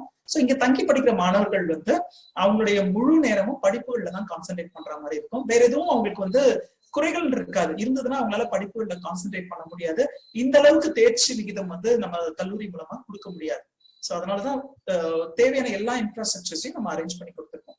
ஒருவேளை மாணவர்கள் வந்து அருகாமையில இருக்காங்க, பெருந்துறை ஈரோடு மாவட்டங்கள்ல இருந்து வராங்க அப்படின்னு சொன்னா அவங்களுடைய டிராவல் அவர்ஸ் குறைந்தபட்சம் அரை மணி நேரம் 1 மணி நேரம் மட்டும் இருக்கும்னா நம்ம கொடுக்குற அட்வைஸ் அவங்க வீட்டுல இருந்து வர்றதுனாலும் வரலாம். டே ஸ்காலரா இருந்து கல்லூரிக்கு வந்துட்டு போகலாம். அவங்களுக்கு தேவையான பேருந்து வசதிகளும் நம்ம ஏற்பாடு பண்ணி கொடுத்துருக்கோம். வெப்சைட்ல போனீங்கன்னாவே உங்களுக்கு அந்த பேருந்து வசதிகள் பற்றிய விவரமும் இருக்கு. ஸோ அவங்க மிஸ் பண்ற ஒரு ஆப்ஷன் வந்து ஈவினிங் ஸ்டடி ஹவர்ஸா இருக்கும். ஸோ இங்க தங்கி படிக்கிற மாணவர்கள் வந்து ஈவினிங் கம்பல்சரி ஸ்டடி ஹவர்ஸ் வந்து ஃபாலோ பண்ணுவாங்க. அவங்களுக்கு ஸ்டடி சூப்பர்வைசர்ஸ் இருப்பாங்க.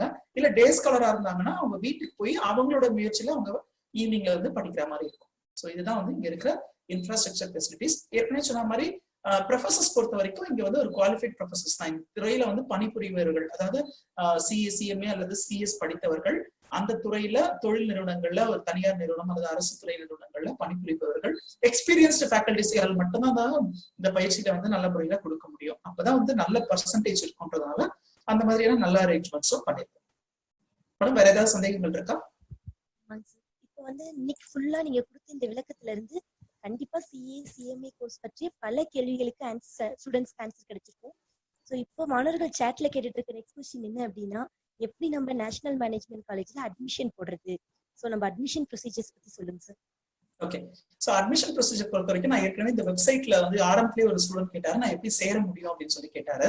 என்னன்னா நீங்க வந்து நேர்ல வர வேண்டியிருக்கும். வந்து உங்களுடைய பெற்றோர்ஸ் கூப்பிட்டு வந்து இங்க இருக்கிற இன்ஃப்ராஸ்ட்ரக்சர்ஸ் எல்லாம் செக் பண்ணிட்டு அதுக்கப்புறம் தான் நம்ம யூஸ்வலா வந்து அட்மிஷன்ஸ் கொடுப்போம். ஆனா இந்த வருடம் வந்து மாணவர்களால நேரடியா வருவதற்கான வாய்ப்புகள் மிக மிக குறைவு. அவங்களால வர முடியாது அப்படின்றத கருத்துல வச்சுதான் நான் ஏற்கனவே வந்து உங்களுடைய தொலைபேசி எண்கள் மற்றும் நம்மளுடைய வெப்சைட் டீடைல்ஸ் எல்லாமே ஷேர் பண்ணேன். நீங்க வந்து இந்த நேரத்துல உங்களுக்கு தேவையான எல்லா தகவல்களையும் சேகரிச்சு வச்சுக்கோங்க. உங்களுடைய அட்மிஷன் டீடைல்ஸ்ல வந்து உங்களுடைய தங்கி படிக்க போறதுல உங்களுக்கு தேவையான இன்ஃப்ராஸ்ட்ரக்சர் டீடைல்ஸ்ல வந்து எல்லாமே நீங்க ஷேர் பண்ணிக்கோங்க. அது மட்டும் இல்லாம இப்ப அட்மிஷன்ஸ் வந்து போயிட்டு இருக்கு. மாணவர்கள் வந்து ஆன்லைன்லயே அப்ளிகேஷன் சப்மிட் பண்ண ஆரம்பிச்சிட்டாங்க. ஏன்னா நம்மளோட இந்த லாக்டவுன் ப்ராப்ளம் சால்வ் ஆயிடுச்சுன்னா அவங்க கல்லூரிக்கு வர ஆரம்பிக்கணும் இல்லையா? அதனால வந்து ஆல்ரெடி 50% அட்மிஷன் க்ளோஸ் ஆயிருக்கு. இருந்தாலும் நான் உங்களுக்கு இந்த அப்ளிகேஷன்ஸ் வந்து நான் ஷேர் பண்றேன். அப்ளிகேஷன் வந்து நம்மளுடைய வெப்சைட்ல www.nmcauditingcollege.com/admissions இப்ப நான் உங்களுக்கு ஸ்கிரீன்ல ஷேர் பண்றேன். www.nmcauditingcollege.com/admissions அப்படின்ற ஒரு செக்ஷனுக்குள்ள போனீங்கன்னா உங்களுக்கு அப்ளிகேஷன் ஃபார்ம்ஸ் வந்து லிங்க் இருக்கும். அதை நீங்க கிளிக் பண்ணீங்கன்னா உங்களுடைய பேசிக் இன்ஃபர்மேஷன், உங்களுடைய பேரு, அட்ரஸ், உங்களுடைய தொலைபேசி எண்கள், நீங்க எங்க இருந்து வரீங்க அப்படின்ற முக்கியமான தகவல்கள் மட்டும் நீங்க சப்மிட் பண்ற பட்சத்துல நமது கல்வி ஆலோசகர்கள் வந்து உங்களை தொடர்பு கொண்டு மற்ற விவரங்களை உங்ககிட்ட கொடுத்து நீங்க எப்படி ஆன்லைன்லயே இந்த அட்மிஷன்ஸை வந்து வாங்கிக்கலாம் அப்படின்ற ஒரு இன்ஃபர்மேஷனை உங்களுக்கு ஷேர் பண்ணுவாங்க. ஓகே, சோ இதுதான் இந்த நமது கல்லூரியில நீங்க சேருவதற்கான ஒரு ப்ரொசீஜர். நம்ம நிகழ்ச்சியில நிறைய நேரமா இன்னொருத்தர் கை துப்பிட்டு இருக்காங்க. அவங்களுக்கு சந்தேகம் எது இருக்கு? அழகு சார் கேக்குதா சார்? கேக்குது, சொல்லுங்க. சார் சொல்லுங்க. சார் சார் சிஎம்ஏக்கும் சிஏக்கும் உள்ள டிஃபரன்ஸ் என்ன? சிஏவால சிஎம்ஏவோட ஒர்க் பண்ண முடியுமா? which is easier than that?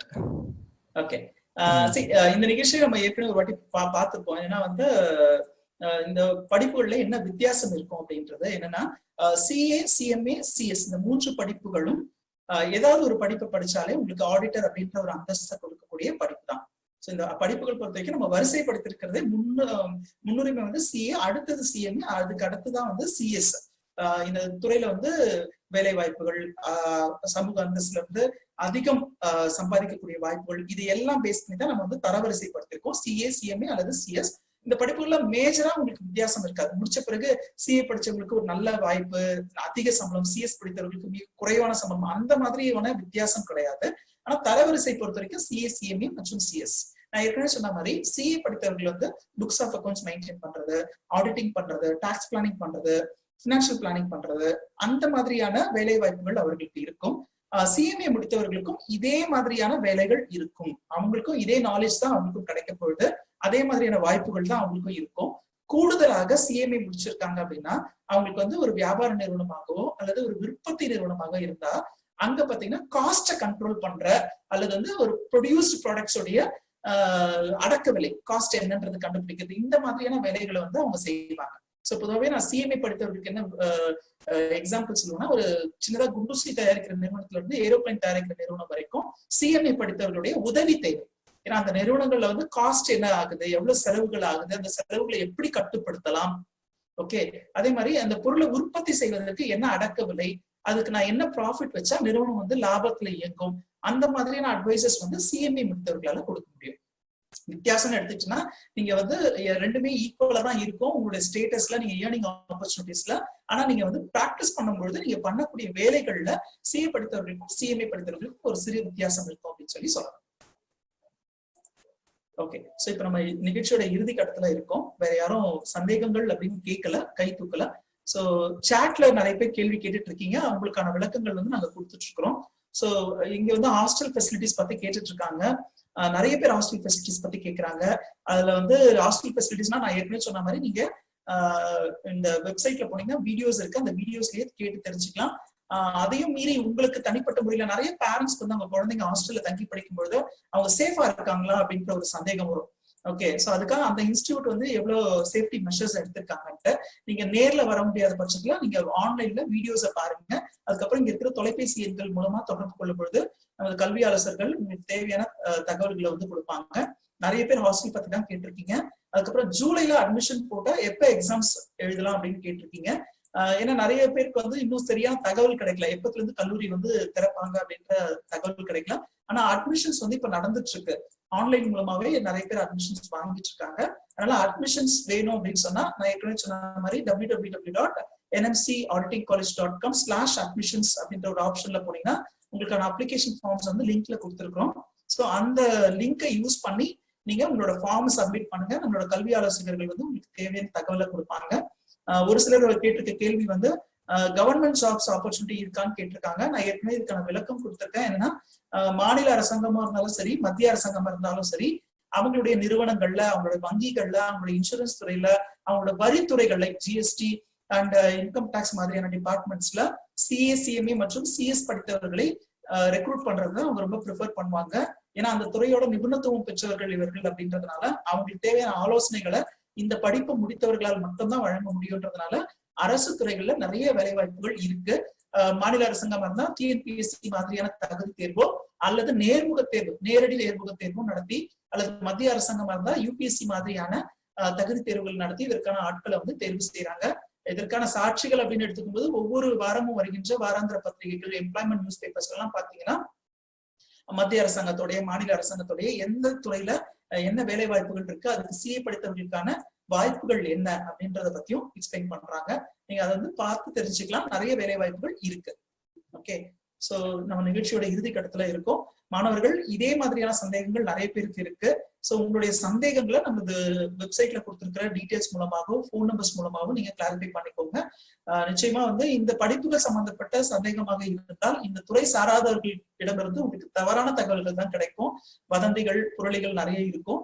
அதனால நமது கல்வி ஆலோசகர் மூலமாக உங்களுக்கு சிறப்பான தகவல் கிடைக்கும்னு சொல்லலாம். சோ நம்மளுடைய வீடியோஸ் வந்து யூடியூப்லயும் இருக்கு. இதற்கான விளக்கங்கள் நிறைய கொடுத்துட்டு இருக்கோம். இதே மாதிரியான விழிப்புணர்வு நிகழ்ச்சியை வந்து நம்ம தொடர்ந்து நடத்திட்டு வரோம். உங்களுடைய நண்பர்கள், உங்களுடைய ஃப்ரெண்ட்ஸ் யாருக்காவது இந்த படிப்புகள்ல சந்தேகங்கள் இருந்தா அவங்களுக்கும் இந்த டெலிபோன் நம்பர்ஸ் ஷேர் பண்ணுங்க. அவங்களுக்கும் இந்த வெப்சைட்ஸ் ஷேர் பண்ணுங்க. அவங்களும் யூஸ்ஃபுல்லா இருக்கும். தேங்க்யூ.